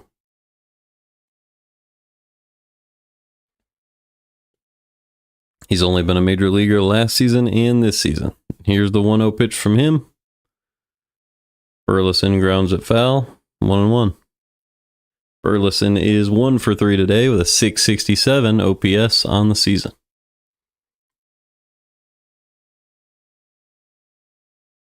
The 1-1.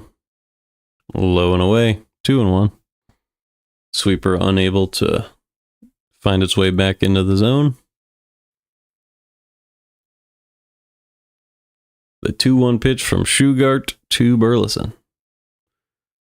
Cutter right down the middle, popped up to the left side of the outfield, and the shortstop makes a backpedaling catch for out number 1.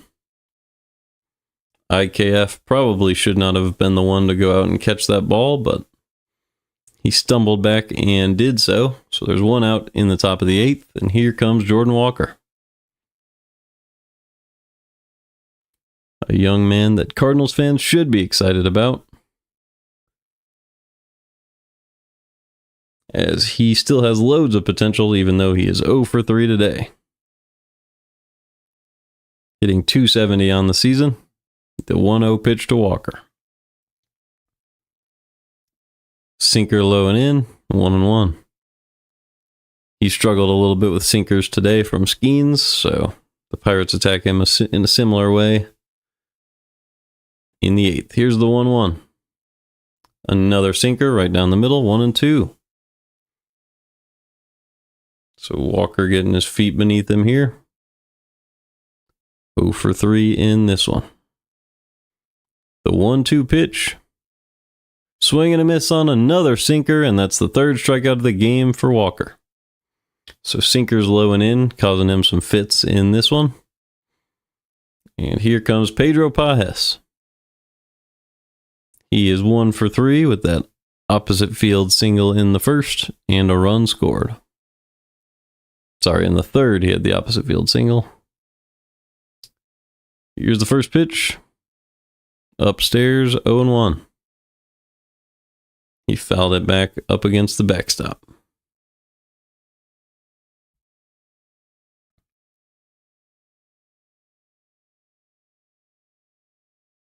Shugart leads the at-bat, 0-1. The pitch, another beautiful sweeper. Caught the inside corner, 0-2.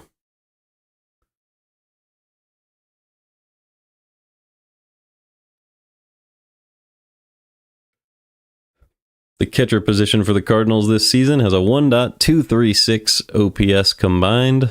That includes Pages, Herrera, and Pogo. Here's the 0-2. Or Pozo, I mean. Pop up to left, and a nice play by Tommy Pham in left, and that is the 3rd out. So the Cardinals still stuck at 5. They lead this one 5-1 as we head to the bottom of the 8th. So since Skenes came out of the game in the 6th, the Pirates have had nothing allowed. Could have phrased that a little better.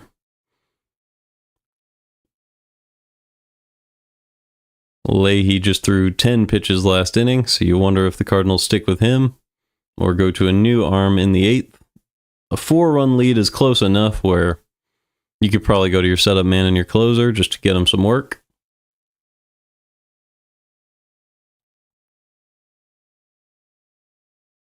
But if someone's good in the cold weather, that's not something we're privy to.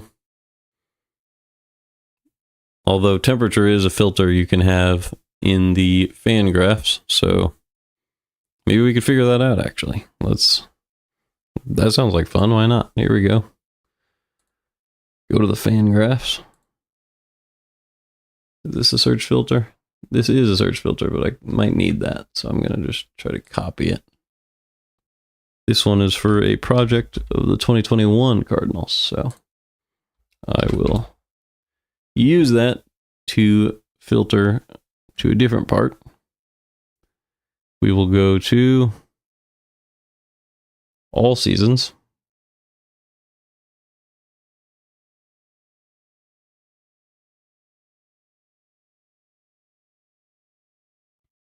We want pitching. We want all dates, so we'll go to October 31st, or I guess November 10th is fine. And we'll just go 2021 to 2025. Can we get the weather? Where's the weather? Where's the weather? It should be part of this.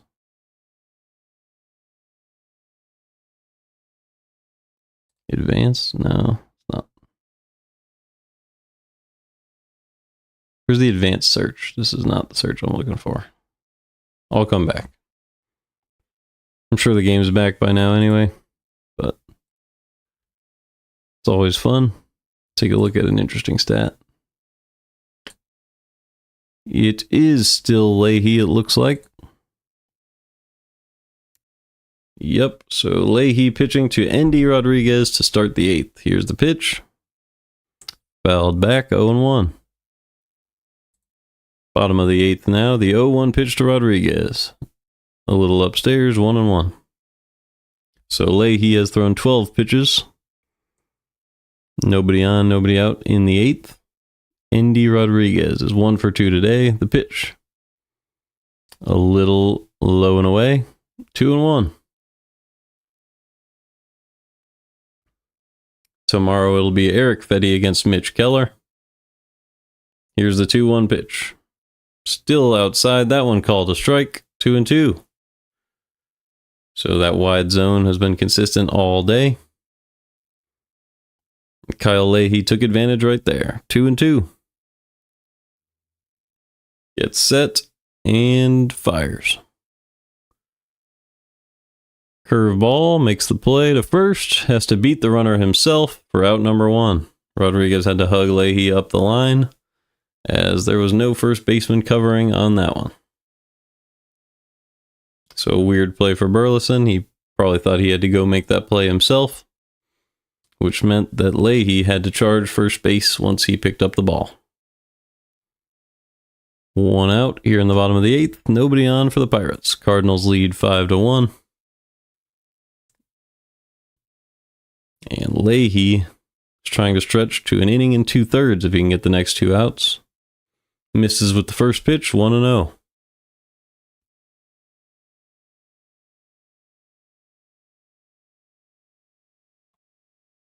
The 1-0 pitch from Leahy.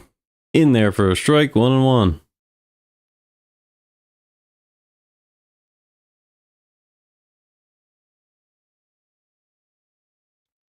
Adam Frazier at the plate.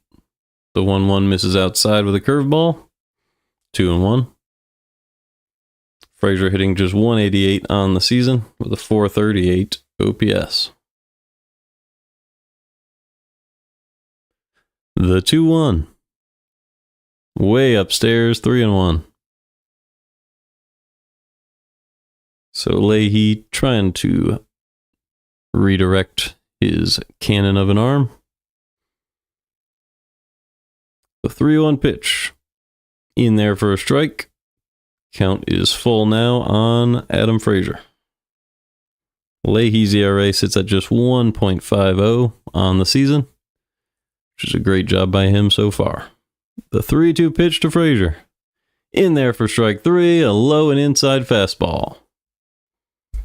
So a lot of off-speed stuff early, and then Leahy dials it up for strike 3, and now there's 2 away for Isaiah Kiner-Falefa.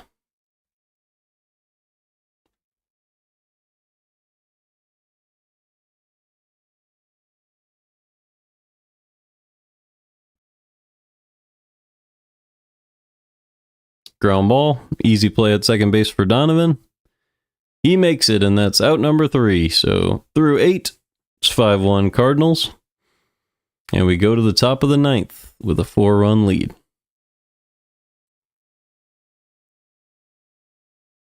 Let's see if I just go on Google and I type in Fangraphs temperature search.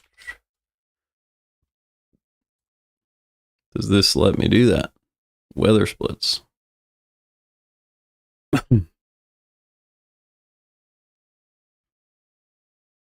Okay, so if we go to Fangraph splits, that should get me where I need to go.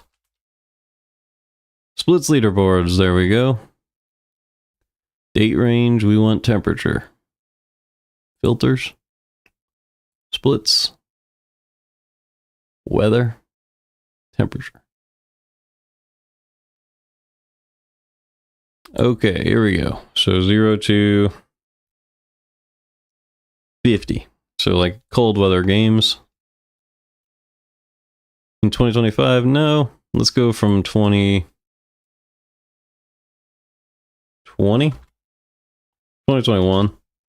And let's do the Cardinals only, if possible. Well, let's just see who the best cold weather hitter is. That just sounds exciting.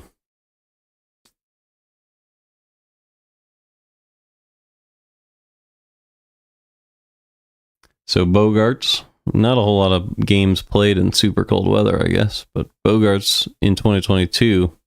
Oh, we split the seasons? No, we don't want to split the seasons. Can we not split seasons? Where's that?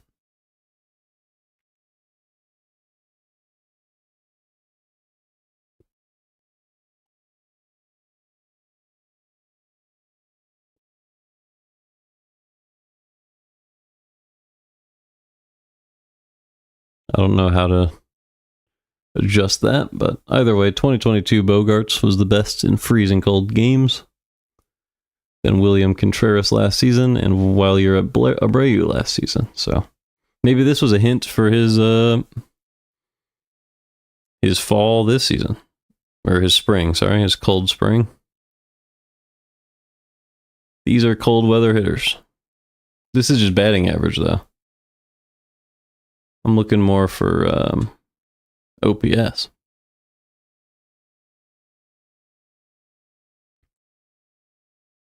So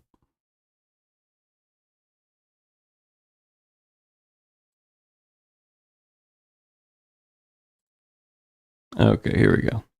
WRC plus.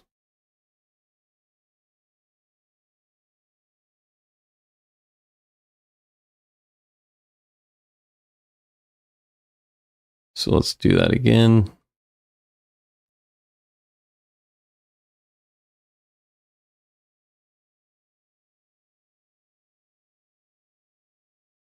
Oh, gosh darn it. Just a single? That's not the way. We need to have a minimum that's better.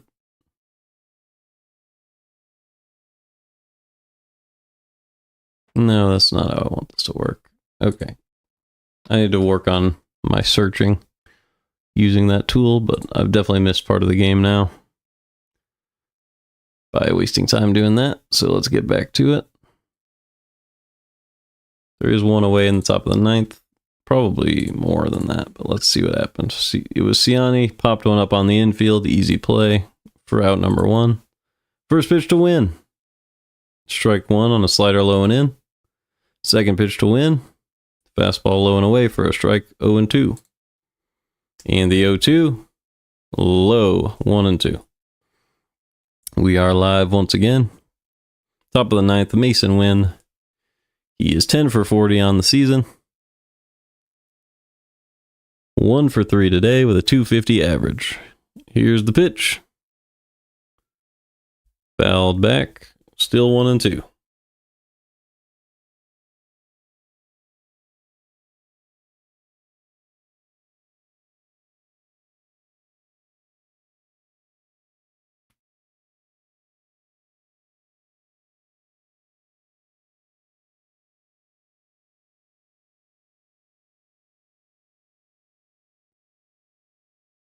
The 1-2 pitch to win.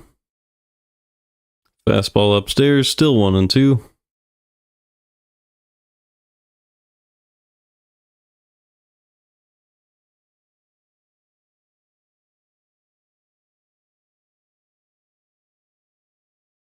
The 1-2 once again.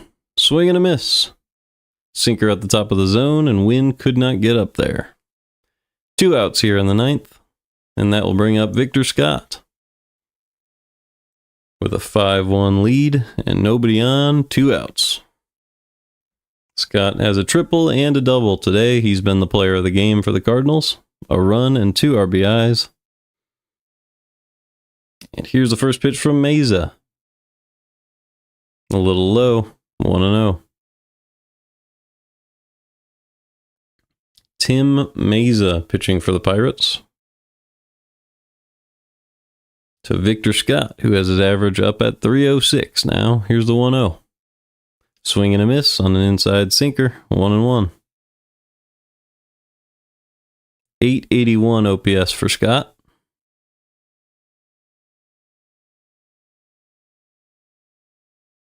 And the pitch. Swing and a miss right over that sinker, through 1-2. Tough pitch to track there. Went right below the barrel.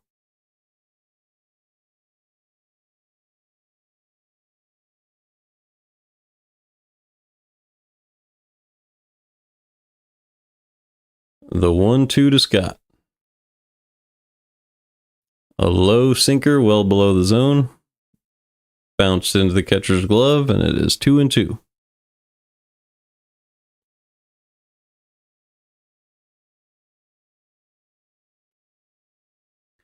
The 2-2 pitch to Scott. Slider missed a little bit outside, and the count runs full.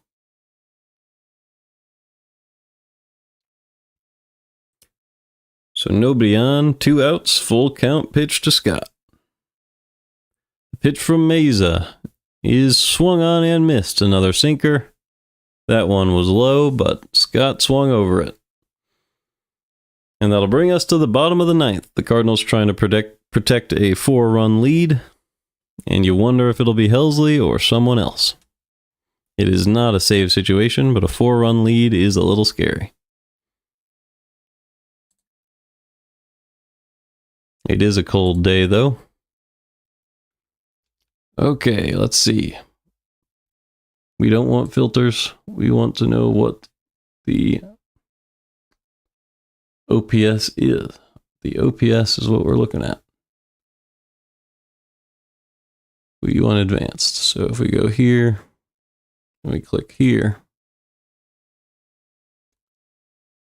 can we get a minimum plate appearance filter of like 4?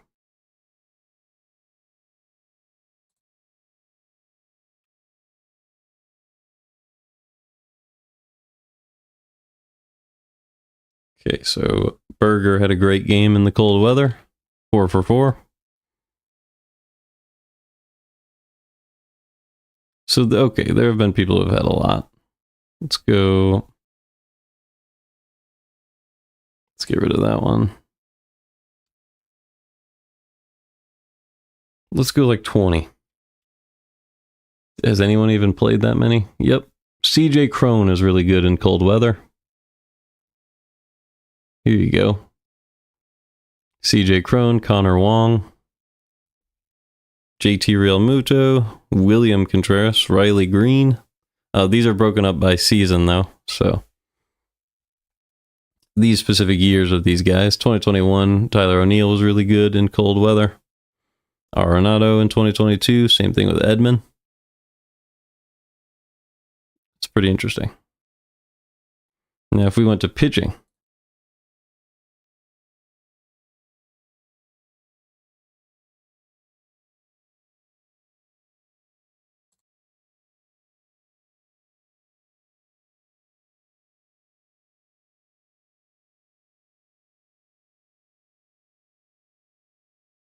FIP, yeah, we don't really want FIP. Why is it so high? Jesus. Let's see. Can we filter innings pitched over? What would we do? 10?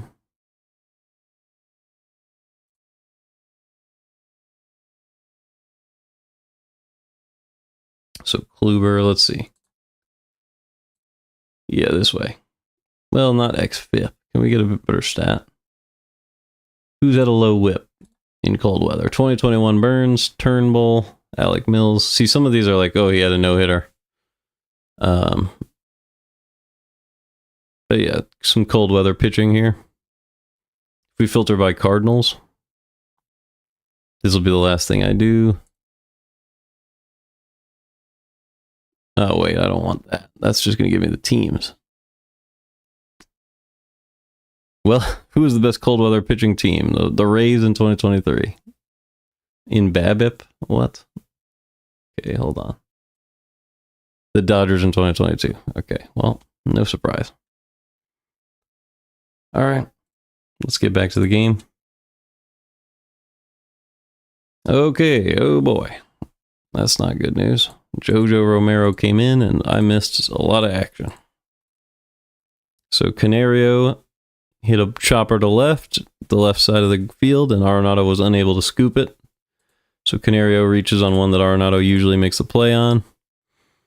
And then the 1-0 pitch from Romero to Reynolds was crushed to left field, back and off the wall. So that was a double that sent them to second and third. And the Cardinals are meeting with Romero on the mound. That'll bring up Andrew McCutchen, who's pinch hitting in the bottom of the ninth. As I imagine Helsley's getting loose, as this game's become a little bit of a threatened one now.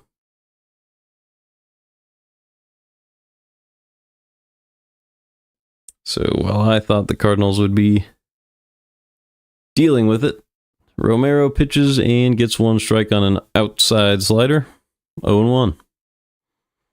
They were instead putting the game in jeopardy. You don't really need to worry about these two runners. Just get 3 outs, put the ball in the zone, and you'll be fine.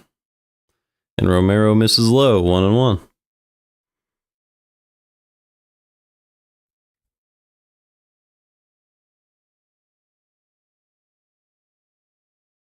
They still need to score 2 runs that have not yet reached base, so just attack the hitter at the plate.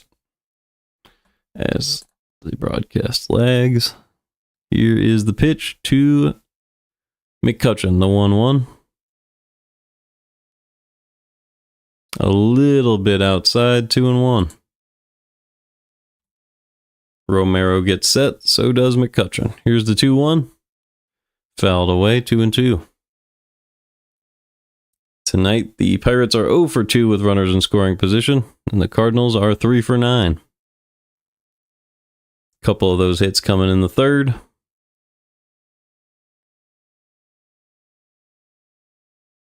And the pitch. Ground ball. Mason Wynn goes and makes the play, and there's 1 out, as the run did come around to score from third. So 1 out, runner on second, 5-2 Cardinals in the bottom of the ninth.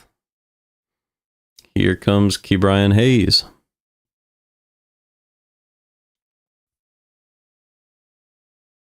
But first, the Cardinals are probably going to go to Helsley, as Romero's night is over.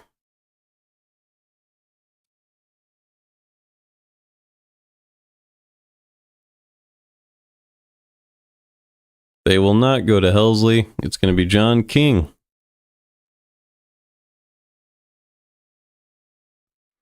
So hopefully they don't have to use Helsley at all. Okay, let's see. So let's filter this a little differently. Let's go up to 20. And go back to standard.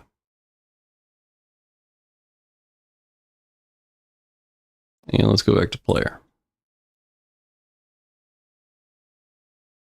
And we want ERA. Okay, Freddie Peralta. 4 games in the cold weather, a 0.86 ERA. Sonny Gray was really good in Minnesota with the cold weather. Still want this without the season splits, but I don't know that you can do that. Oh, there we go, career. Finally. All right, so the best career pitcher who's thrown at least 20 innings in cold weather. Zach Plesac? No, that's the other way around. It's Zach Wheeler. There you go. The surprising one, though, is Spencer Turnbull and Wade Miley. A couple guys who threw no-hitters in the cold weather, so I guess that's not that surprising. Imanaga's been good. Aubert, Sonny Gray does make the list. Justin Steele, Garrett Cole, Woodruff. And then if we go to hitters, who's been good in the cold since 2021?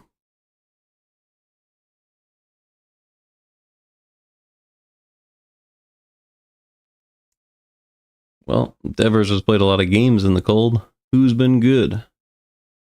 Based on WRC Plus. One. No, we want more than one. Okay.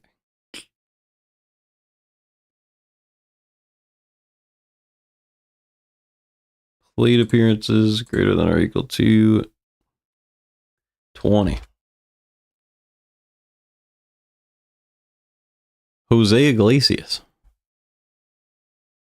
has been excellent in cold weather, and then you see Ohtani, Wylier, Abreu, no surprise there. Ryan Noda, Wander Franco, Max Muncy, Michael Busch, Matt Wallner. A bunch of random names, huh? Are good in the cold weather. Adley, Buster Posey. Must have been only 2021 for him. All right. Let's get back to the game. 1-1 on Ke'Bryan Hayes. It's Phil Maton, sorry. So we did not go to John King. We went to Phil Maton. Here's the 1-1 pitch to Ke'Bryan Hayes. Low and away, and it gets away from Pajes, but the runner cannot advance because it deflected right back to him.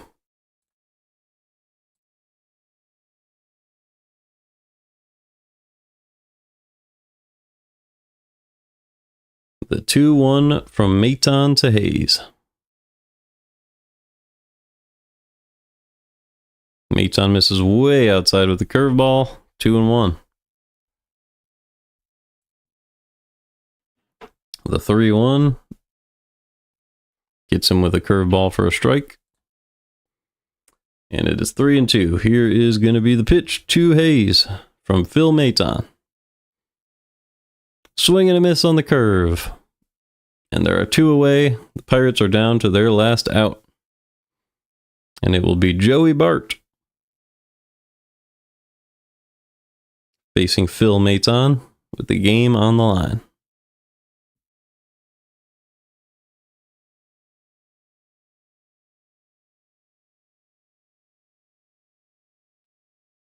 The first pitch from Phil Maton to Joey Bart.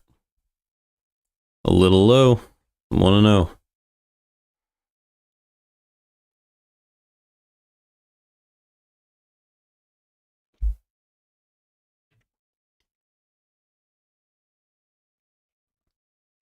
The 1-0 pitch from Maton to Bart.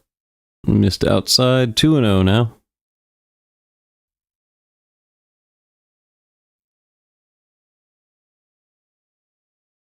And, okay. Bart steps out, readjusts. And he's back in. Here's the 2-0 pitch.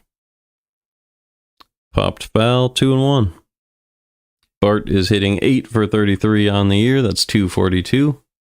With 1 home run, 3 RBIs, and a 7.36 OPS. He has a strikeout in the 7th today. He's 0 for 1. The 2-1 pitch from Maton to Bart. Pulled to the left field side and fair. That'll score 1. Victor Scott plays it off the wall, and it's a double. So that'll bring the tying run to the plate for Pittsburgh, and his name is Tommy Pham. With Phil Maton on the mound. That was a hanging curveball, and Bart just put the barrel on it and pulled it down the left field line.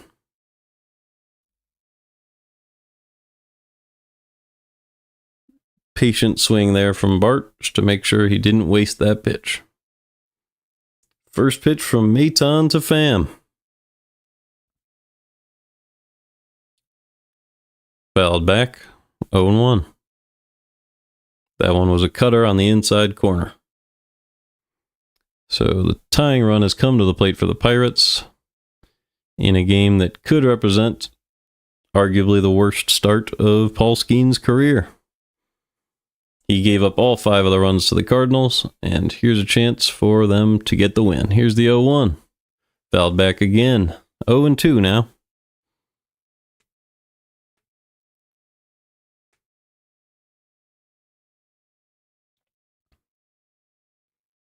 So Phil Mate's on way ahead in the count on Fam.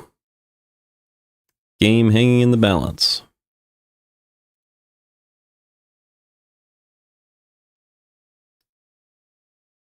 The 0-2 pitch from Phil Maton to Tommy Pham. Outside 1-2. So Maton gets the ball back and delivers. Driven into right field, but a running catch is made by Jordan Walker and the Cardinals win. They move to 5-6 on the year and get a win on Paul Skenes. So Sonny Gray goes 5, gives up 1. They go to Steven Matz, who was able to get through an inning in the 3rd. Then Leahy. Romero gave up a couple runs, but Maton came in to close it out, and the Cardinals win 5-3. Now I'm going to try to get an answer on that cold weather question using the search tool by splitting based on the team now. So player, if we had a filter here, we should be able to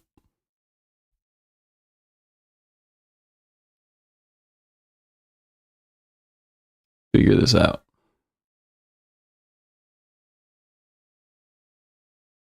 Two teams. That's not good. Okay.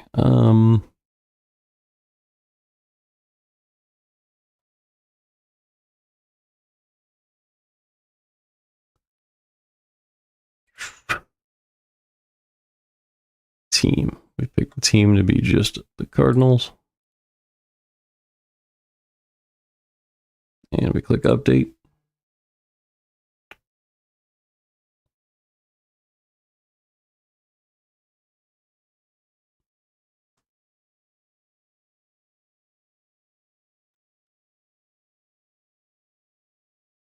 Okay, so Tyler O'Neill was very, very good in the cold weather, followed by Burleson, Arenado, Kisner, Nootbaar, Edman, Justin Williams, surprisingly, Bader, and then you get to below average. Goldschmidt, not great in the cold weather. I had a theory about that, but I wasn't confirmed until now. So Goldschmidt was a little bit below average once you get below 50 degrees. Same thing with all of these guys. So that's a little interesting. Arenado, Kisner. That's interesting. All right. And then we go to the pitching.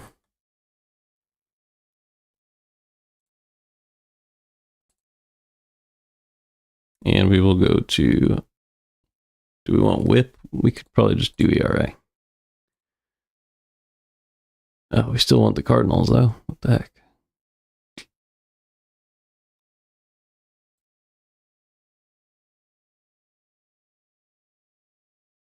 All right, let's get an answer. Roy Croft, McFarland. Oh, we need a minimum. Innings pitched above 10. Okay, so this is all the people who have pitched in the cold. Gant was the best. Helsley was second. Wainwright, Michaelis, and then Flaherty and Martinez were bad in that situation. So maybe we should lower that filter to 5 because there's not enough cold weather games. Gant, Gallegos, Hennessy, so all these bullpen guys. Kwang Yun, Quintana. There you go. That's a good list. All right. So there's your cold weather question. Got an answer. Thanks for watching this one. The Cardinals